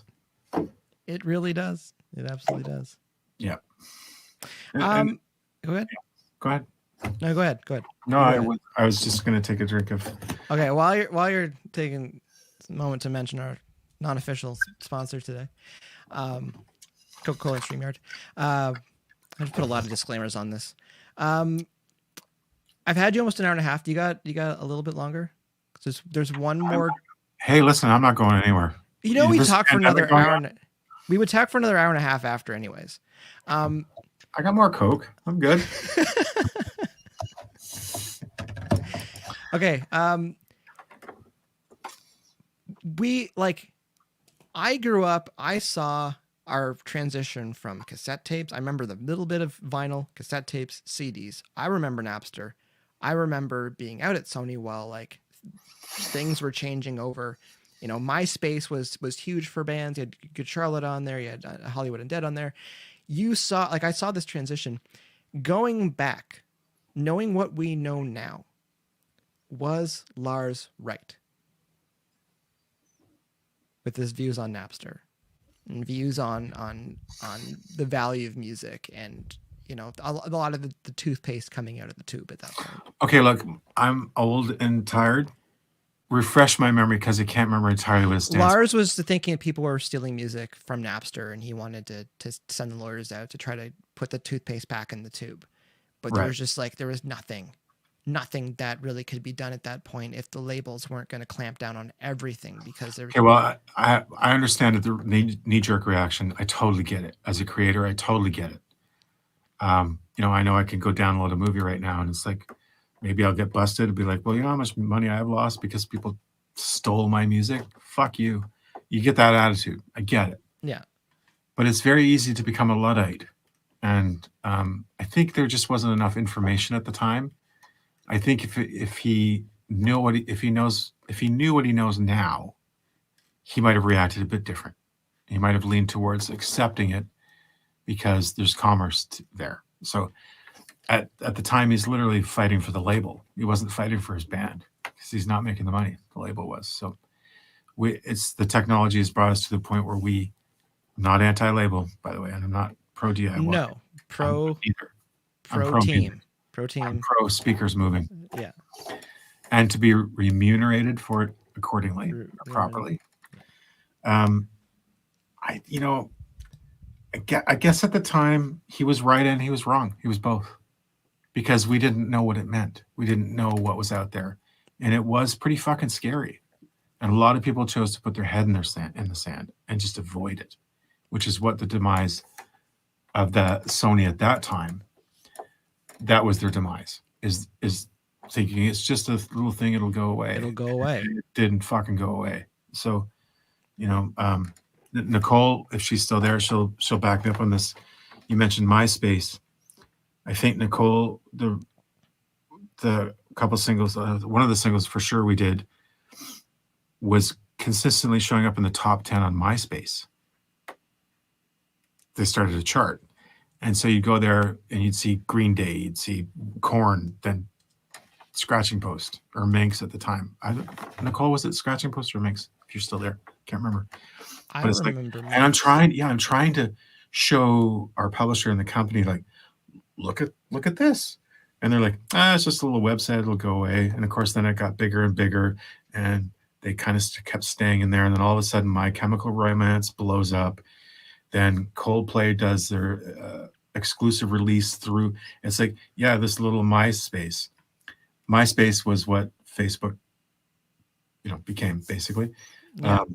And I think at the height, MySpace ended up having millions and millions. Minx, I think you're right. I think it was Minx. But like millions of people was on there. And then it just got, Facebook took the best of all these things and it became Facebook. And now Facebook's on its way out and other things are going to take that over. But it's the whole not understanding that technology is not going to stop. And if you're always trying to hold on to the old values and the old way of model of business, you're kind of fucked. It's like I've seen, there's lots of examples of that. It's like, I got to use real amps. Go ahead, use real amps, whatever. It's like, real amps. Go ahead. Or like even at the time when I was doing films back in the day, one of the big film mixing facilities, their clientele wanted the new digital controlled stuff, and the old engineers were totally against that stuff, and they were against it, and they just got fired. And they put new people. It's like it's like somebody out there thought the horse and buggy was better than the car, and the car is never going to work. So I think Lars at that point just didn't understand how fucking cool cars are going to be in the future. It just seemed to terrify him. And of course, he's in a band that's, supposed to be almost anarchy. It was kind of it was a bit hypocritical of him. So I'm saying he's both. Well, and I trying to think of a way to word it. I do agree with your point saying that Lars probably didn't realize he was fighting for the label, because he's probably just seeing the bottom line, and the label would just come over with the, with the spreadsheet and being like, look, it's the internet. I don't know what to tell you about that. Meanwhile, we have streaming right now, and you still get charged breakage on your digital downloads. But there's a good point over here too, because I always joke about having, Lars was right. But Mr. Don Mills here, saying I think Lars opened up a lane for sneaky companies like Apple and Spotify more than stopping legal downloads. But I don't know if it's sneaky companies, but it's like the majors could have got together and said like, hey, like they could have had a family meeting with all the majors and said, we need to get our own platform here. And we fucking tried that at Sony, and I'm not going to use names, but the president at the time and another big executive, they understood. And they wanted to launch, they had a whole concept of doing Sony peer-to-peer. And it was awesome. And it was kind of like it was what iTunes kind of became. They wanted to do it. I think, you were obviously there at the time. It's just code. Well, it was ended up, we had the town meeting in the big cafeteria at Sony, and the president's up on the table, the other person, they're discussing it. And it's like everybody thought they were heretics. And it's like, no, they're right. Listen to what they're saying. And then briefly, the one right after that, one guy left. He'd been with the company for years. I just knew he's just like, I'm the fuck out of here. Nobody's listening. And there were some people in the industry that understood the future better than others, and had they kind of got on quicker. So, Milos, that's, by the way, that's Don Mills. Milos, you're not necessarily wrong. No, I do see this point where it's like someone just needed to find a way to like monetize it and like make it okay, because Napster was not okay how they were doing peer-to-peer. Well, no. Yeah. No, they weren't, obviously. Yeah. But, I mean, there's always that whole argument of like, you don't know how many fucking blank cassettes were sold. And and like CDs and the way that we made our mixtapes and stuff like that. No, there's lots of argument, against that. But again, with Spotify, it's like we can argue about Spotify and how little it pays out, but it's like it makes a lot of music very accessible. Hold on. I think that's an upside. Let me stop you right there. Let's go there. Let's fucking go there. There's two parts to music. There's master, there's publishing. Master side, publishing. Master, publishing. If you only have this, or parts of that, you're not going to make any money from Spotify or Apple or anything, which I'll get to. Unless everybody knows this, I'm going to fucking repeat it anyways. So turn it off if you don't want to hear it. The people that own the master side, you don't want to know how much money they made. You made nothing. They made a lot more than nothing. And you have to understand, these record companies would not be making music if that wasn't the case. So, unfortunately for the labels, some people are really good at making their music and getting it out there without, again, I'm not anti-label, because a good label has people that care about music and they want to make things happen and they want to be part of somebody's trajectory. And they're out there. Even a shitty label, there's people in there that really fucking care. So and they'll come out and they'll be part of it eventually. Things change, but master ownership at the moment is really the key to making money. It always has been. So I can't, all my, I don't mean it like this, but all my platinum gold records are in the hallway area. I can't move this camera, but it doesn't, I've got records on the wall. I've got one that sold 900,000 CDs. 900,000 CDs. Think about that. Not singles, CDs. I co-produced that record, produced a lot of it, was part of it. I got paid pretty well to do it. And I made that record in 2006, I think, was the time when it came, whatever, 2000s. I still owe, on paper, I owe Sony $20,000 for advances for that record. Sold 900,000 records. It still hasn't recouped. Math. I've got publishing on that, and I made a lot of money through publishing back when it made sense. When publishing got paid, because there was no Spotify, there was no Napster, there was no, right. So the master side of it, it made so much money, but they had a lot of expenses for promotion and marketing and so on and so forth.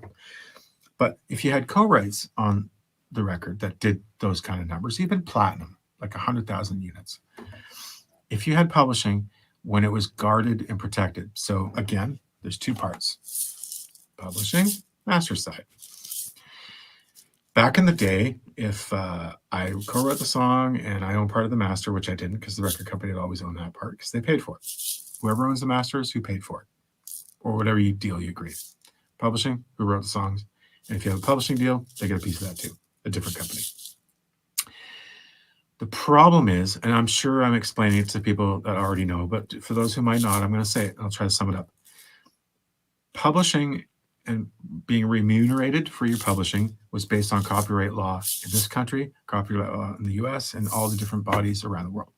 Copyright law is very, when you debate copyright law, it's very, like, it comes down to terminology. And so nobody had a crystal ball, and all the copyright laws in the world do not cover streaming. So that's how they're getting around.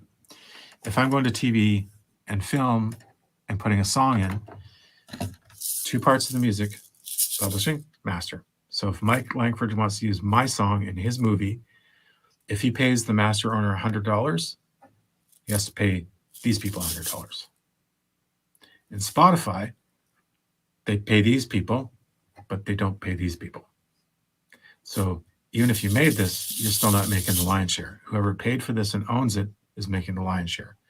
So you see tons and tons of articles on Facebook of like, I've got 2 million streams and I only made 5 cents. Well, that's because you don't own the master and you probably didn't run enough of the song. So there's a lot of negative rhetoric out there, but you don't hear any of the positive sides. Like, I still know people making a lot of money making great art that's not selling millions, but they're selling enough that they don't have to have a job. Well, instead of complaining about how the industry worked or is working, do some research and figure out how to monetize things properly. Find revenue streams, because then you're allowed to make music, right? So it's understanding that we're not being told the truth out there. I own master sides. I know Mike does. Lots of people do. And we're not doing it to be greedy. We're doing it to help the artists stay alive. And so I can donate my time for a piece of the master. They're getting more than any record company would ever have given them. And we're taking the shots just like anybody else. And if it works, great. If it doesn't, maybe the next one will. I'm not going to complain about Spotify or Apple. Spotify's a bit douchey. There's some douchiness going on there. Like the pay to play kind of thing that's come out recently is kind of gross. I'd like them to pay more money, would be nice, but still 10 cents adds up pretty fucking quick.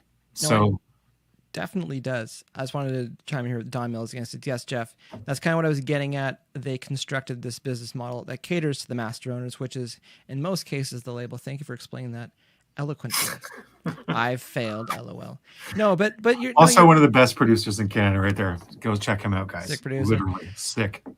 But you're again, you hit the nail right on the head. It's just like there is money there, and if you're an artist, and I've explained to a few people, I'm just like, if you've got 1,000 core fans that'll invest $100 a year into you, you can probably do something.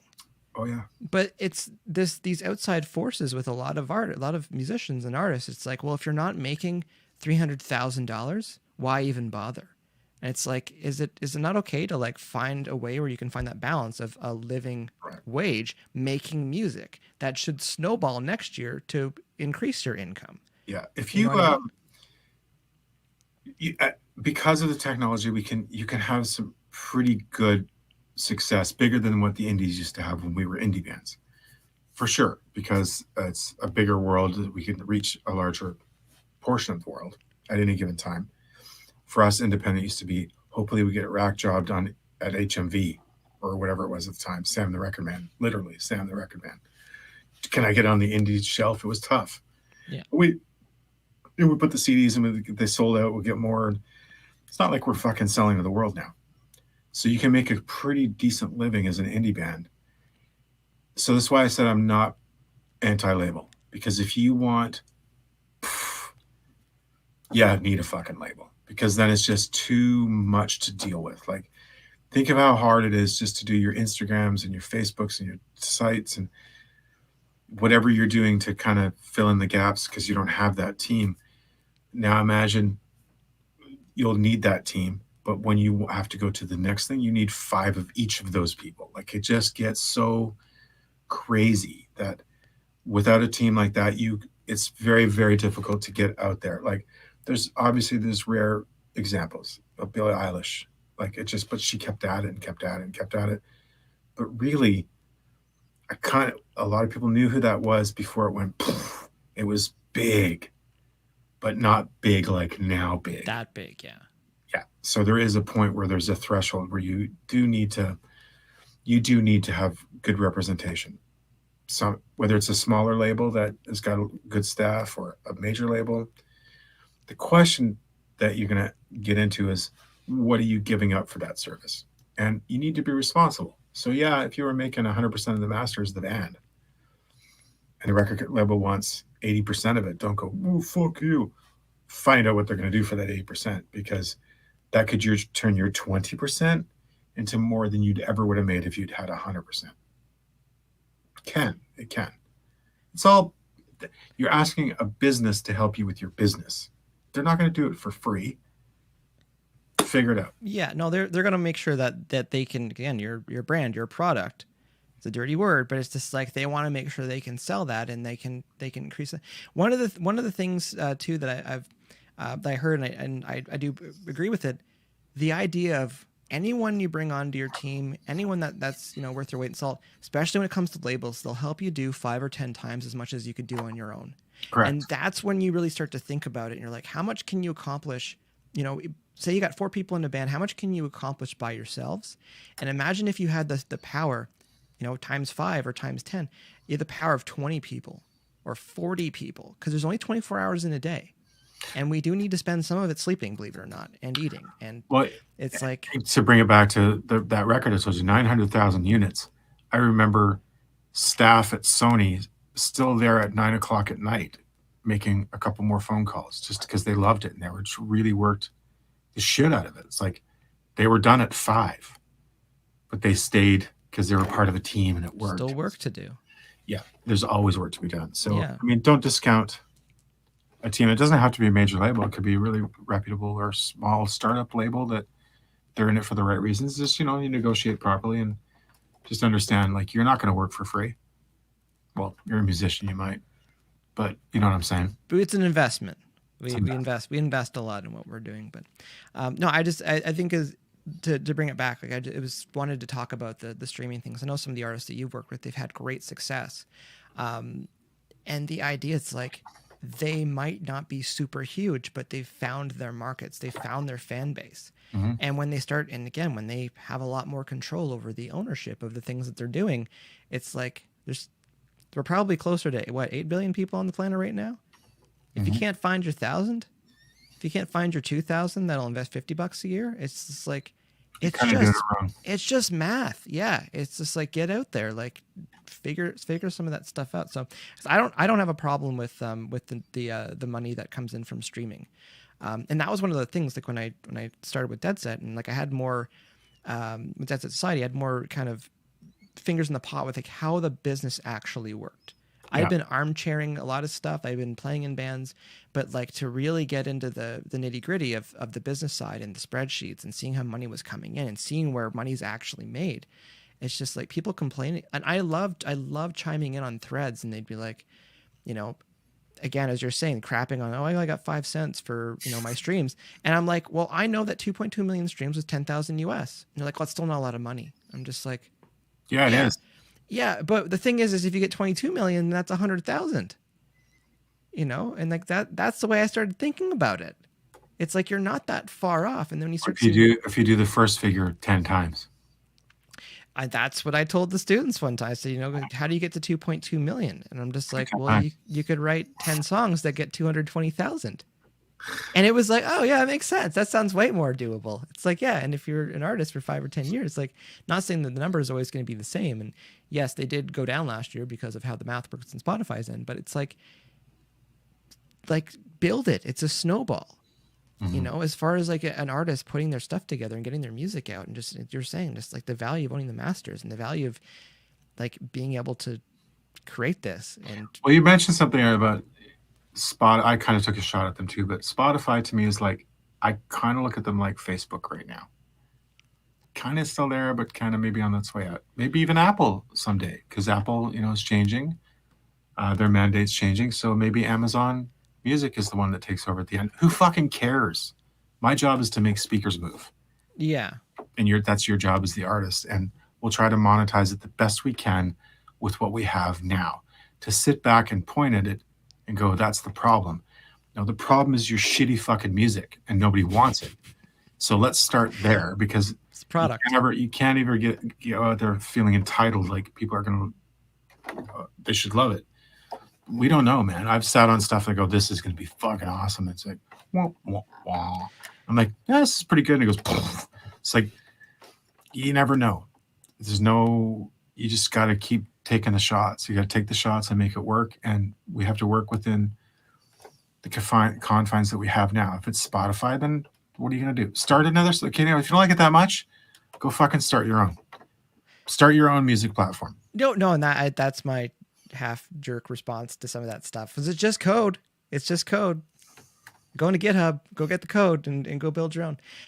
But I would say, like, I think of getting back to what you're saying. These are platforms. They're just tours. They're just like they're conduits. They're just like, they get the music out. We could be on Facebook. We could be on MySpace 3. We could be on, you know, you were on Instagram, now you're on TikTok. It's just like, they're just methods of moving the information around. The way that I think of it, technology is weather. You can't control the weather. When you know it's going to rain, when it's looking like it's going to rain, prepare for that. And when we think about... Well, hold on. You can't control the weather, but some people can capitalize on the weather. And that's all we see, up and down. So yes, there's a person that owned Much Music. When it first started, some of your babies, you weren't even here yet. I won't even say names. They figured out a way, much like streaming. The word streaming doesn't exist in copyright law. Well, a certain satellite signal or broadcast signal that they figured out wasn't in the copyright for either side, mastering or publishing. They got away with years and years of playing music without paying anybody. So all those videos we made and put it, the videos, like, people weren't making money. And they fought and they fought and they fought and they finally won. And it's pretty much what was the nail in the coffin for Much Music, because the money they had to pay retroactive just didn't. So it's just another version of that. It's like, okay, so people will take. And then eventually, you know, something better is going to happen. Hey, Amazon Prime, Bezos could give away the music and pay us every day. He totally could. Buy every record company 3 times and still not see. With the interest he has on his money, and interest is nothing right now. So we're just moving to different technologies, different consumption. But literally, once we get through this bullshit pandemic, it's always does come down to asses and seats. So the majority of the money is in sponsorship, ticket sales. All the benefits from that outweigh a lot of master stuff. So it's like we're all feeling a little bit too. But like, as much as I want to punch Spotify in its face for certain things, I still need it. It's a necessary evil. Like, look, man, record companies were taking 90%. I think I'd heard Bon Jovi was one of the highest paid artists in terms of record share. I think they were making $1.20 a record at the time. Records were $19, $20 at the time, which is unheard of. But it was only their $1.20 per record that was paying off the debts. That's gonna take forever. This is why I still owe $20,000 to Sony for, that band. So because it made a lot of money, but they can bury a lot of money in promotion and marketing and lunches and whatever the case. So literally, like, the first time I ever had a song sell on iTunes, I can honestly say it's the first time I've ever made money off of a sale. My whole career. Because it was outside of the deal, or? Yeah, because it was like somebody paid 99 cents for that, and I owned part of the master, and I made money for the first time in my entire fucking life. Platinum records here, gold records there. It's like, I never made money from sales. I made my advance against royalties, kind of. But unless I wrote on it, I made publishing. That worked. But literally, like, make song, put online, sale, money. And it was not shitty money. In fact, what were they? At a 99-cent sale, I think I'd have to ask Dan what we got. Something like maybe 80 cents on the dollar or something like that. So for Apple Music, it would be like 67 cents on the dollar. Yeah, because they kept 30%. Right. So earlier on, it wasn't that high, like the first iTunes. So, but go back to the math that we're talking about. Most record companies, like, they're loaning you lots of money to hire this asshole to produce, and the studios and the budgets and then all the marketing, all that adds up. And so normally, the record company, they paid for everything, so they own 95% of the record. You got 5%. Okay, and then your 5%, they only paying the bills back. And they have to do that because they signed 10 artists hoping 2 would work. So these are paying for that when it's all cross-collateralized. And it's kind of a racket. I'm not going to lie, there's shitty parts of it, but there's great parts, because if you're a published part of it, for me, even though I didn't make money and still owe money on 900,000 units sold, by publishing, I made a lot of money. So, but that's changed now, which is why it's freaking everybody out. It's like, I don't want to write songs anymore because nobody's paying publishing, but they will eventually. It'll get turned around.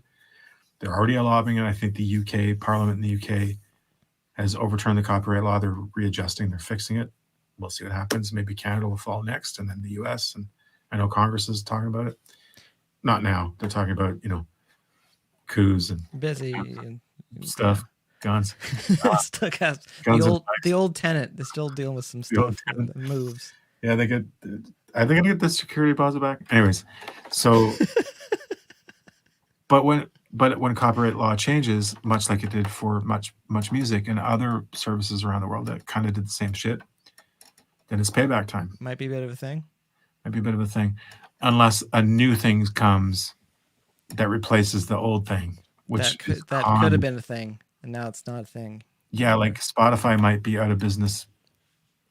Like, technology moves so fast. I wouldn't be surprised if I open up tomorrow and Facebook announces Spotify to close, bankruptcy, because another company probably bought them or whatever, squishing them, and out comes Mike Langford Music, and it pays the artists 90% of the take. Like, people will inevitably try to figure out a better way. Oh, absolutely. Again, those platforms, they are just code. They're just code. And once you got the code, and if you got the programs, you got the team behind it, you can build whatever you want. Don just chimed in here, said, I always buy my songs on iTunes. Do you still make the same? Again, master. What's that? Depends who owns the master. Because like I know with my bands, like we get our our 60 some odd percent or 70% or whatever it is from iTunes sales and stuff. But So it's still 70 cents basically. Yeah, but it's like it's funny because like depending on where you are in the world, that also impacts because of the value of the dollar there. So if it's from England or something, you see a little bit more. If it's another country, it might be a little bit less. And a lot of hands in between there, taxes and people and moving and breakage. Breakage, There's a lot of hands. To ship a few of those digital singles back. So I think if out of that 70%, maybe we'll make one. I'm kidding. We make a lot more. I'm just kidding. But there's still even with all those hands, still making more than I did on every sale I ever did in my career. So I'm happy. Yeah, no, again, it's like that's a direct line for especially independent artists. Like that is one of the best things you can do. Subscribing to their Patreons or like other things like that can provide some steady source of income, but also purchasing the music, purchasing physical goods still. I kind of look like that. Have you ever been behind somebody in line at a store and they go, "How much is the fucking jackpot tonight?" At 7 million. Oh, fuck, 7 million. Fuck, forget it. And they don't buy a ticket because it's only 7 million. It's not 25 million. You been there? It blows my mind how people are just like, well, if it's not that, then fuck it. Like, have you ever spending the $5 for 7 million? Maybe 50, but not 7. Not worth it. Have you ever found $10 or $20? Even if it's in your own pocket from a month ago, you forgot it's in that coat. Found a toonie. Oh my god. A toonie. Oh my god, I could buy a fucking cheeseburger. In the before times, yeah. Before times. My point is it's like, fine. Spotify could definitely be paying me more money, but if I do that 100 times more, then I'm kind of making a lot of money. So, and I think it's a very, very small time period because people need to make money. And so we need to make money, but people that represent us need to make money. And the people that represent them or they're part of the labels and publishers, they're not sleeping.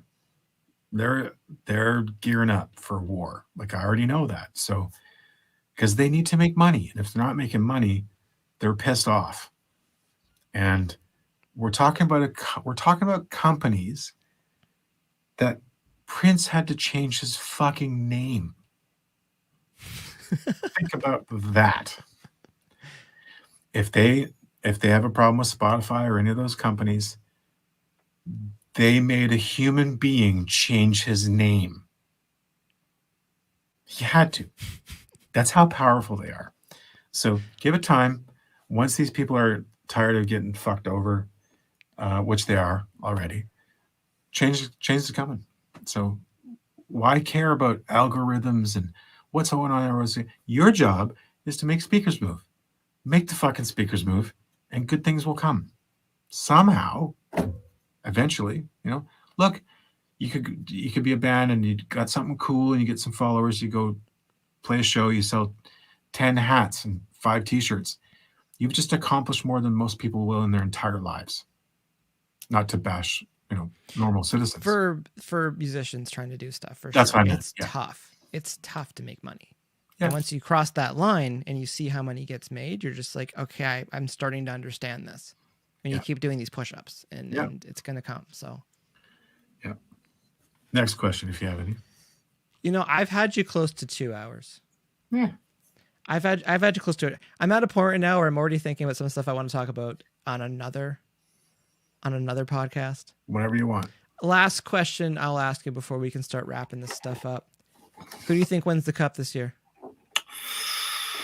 Still pretty early. I'm hoping for Bill. It's the Detroit Red Wings. Sorry. Think they can turn it around? Well, look, I mean this when I tell them, it's like they're NHL hockey players. They're the best players from wherever they came from in the world. It's an NHL hockey team. Anything is possible. That's true. That. And playoffs, and I would say too, like I half joke about the way the divisions are right now because it looks like adult rec hockey, where you're playing the same team over and over and over again. But are we playing Vancouver 3 games in a row? I think so, but it's like at least playing the 3 games in a row. But it's just like injuries. that's the wild card, because like Mm-hmm. you don't have time during this season to like get healthy. If you lose your goalie, you lose your hot shot, sniper. It's just like it's. I heard the other day. I have to look again. Apparently, though, the good news is the top 5 scorers in the NHL are Canadian teams. They play on Canadian teams. Apparently, maybe it's changed. Of course, McDavid's number 1. I can't remember. He's awesome. He's stupid, ridiculous, hot, yeah, amazing. Short story. When they had the World Championship of Hockey here, I remember seeing because they had like that young team, like the under whatever team, and we went and saw that, and my lovely wife was just like, that one player is better than everybody, because Connor McDavid was clearly faster than everybody. I had to play. I was working on a record in Edmonton, and I got to go to 2 Oilers games while I was there, because somebody connected to the camp had seats. So you watch hockey on TV and you go, wow, he's fast. But to watch it live without the edits, because by the time they focus on him, he's already up to speed. It just kind of, you don't see the acceleration and stuff. Yeah. But to see that guy start down here, and people are already moving this way, and he smokes all of them. You just go, it's not human. It's just not. And he's big too. He's like a big guy. Yeah, he's just crazy good. He is the best player in the league. No doubt. Not my favorite player in the league, but he's the best player in the league. So. Yeah, to get some interesting hockey stories and music, you should get Eric Hodgson on here. Big hockey guy. That could be a good, radio guy for Warner, if he's allowed. I don't know if Warner, maybe. But he's got all stories about the hockey stuff inside, because his cousin is so part music, part hockey. That could be a good maybe it's a new podcast you should do called Penalty Box. The Penalty Box with Mike Langford. just keep pivoting what I'm doing. Eventually, it's just, why not? It's a hockey podcast. It's an umbrella company. Mike Langford's the umbrella company. You've got. It's good. It's fine. Talk about VR. Talk about hockey and music. Still don't talk about drums or producing, but that's fine. That'll come. Well, neither do I, because I don't know what that even means. It's like, anyways. Jeff, any products or artists, new music you want to plug? By the way, Amy says hi. There's one right there. She's a great new artist. She's got her first single out. Good timing there, buddy. That's actually the better half of another artist that's doing really well, Aaron Allen. I got lots. It's like there's still more Dan Davidson coming up. I think I got about 10 singles dropping this month, or between this month and next month, with different artists. It's been like it's been so much fun. The thing is, you say I got 10 singles dropping, and some people would think, oh, he's exaggerating. It's like, no, you're not. No, I'm not. No.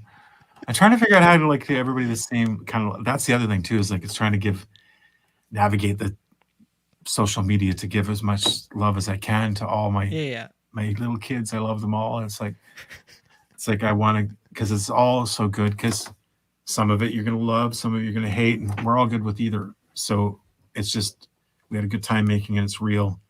It's the real shit. And I'll be posting, like, if you follow me, I'm going to try to do like multiple like pictures of like, hey, can you like put like think of like the Brady Bunch squares, like the 9 squares, but put hot spots on those for like, because you could just tag them.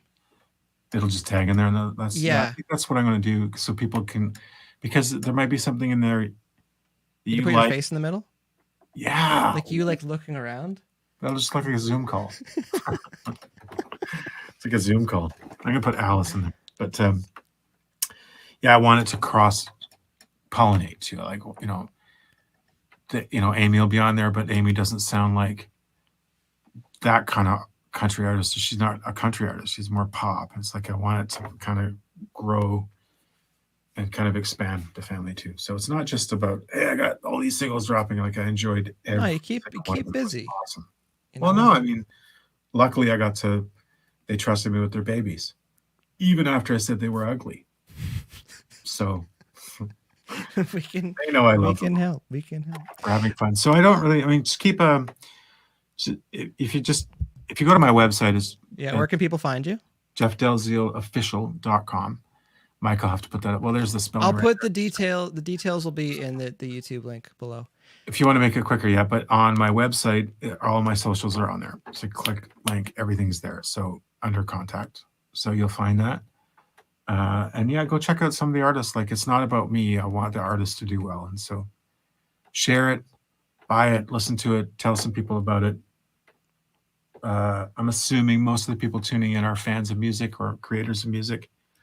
It's time to help each other out more so. Like, I'm constantly, I like and share posts for other producers. My direct what's the word I'm looking for? My competition. They're my friends, and I post, like, they have something they win, and I post it and I share it. It's like this, I don't know. It can feel a little selfish sometimes with people. I just think, let's open it up and share what we can. Oh, rising tide, all ships. Rising tide, all ships. Exactly. That's how it works. Yeah. All right. I think that's a good place to wrap it up. Again, we could go another couple hours, so I'm probably going to bug you another 6 months. With some more stuff. I had a blast tonight. I hope other people did as well. Great. And again, some of the comments, doing slightly different formats tonight. We'll just wrap this up as a whole. We'll go through the comments after. There's a few questions in there we didn't get to, but I'll try to write in some more questions in there. Again, my guest tonight, Mr. Jeff Dalziel, award-winning, multi-platinum selling, which if you go back, he's got lots of good things to say about that. Award-winning lemon shaker. If I wasn't somewhat tethered right now, I've got my lemon shaker up there too. And anyone that knows me and knows the amount of times I've made lemon shaker jokes, because I actually have that, I would grab that right now. But wrapping this up. Thanks, Mike. Jeff Dalziel, producer, mixer, songwriter. Thank you so much for all of your insight. Your wealth of knowledge is a huge understatement.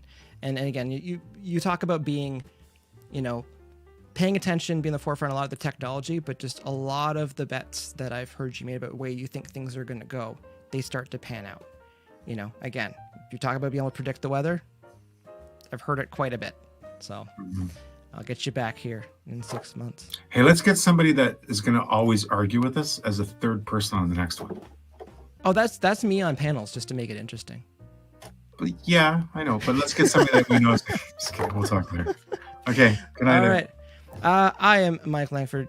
This has been DearBands Live. Let me get this going here. Thanks for watching. Talk to you later. I know. That was pretty fun. Is it just us now? Almost. Let's wait for the guy beside us to cut the check. Oh, it turns out it was not sponsored by StreamYard and Coca-Cola tonight. No, definitely not. It certainly wasn't brought to you by Focusrite. We will sort that out for next time.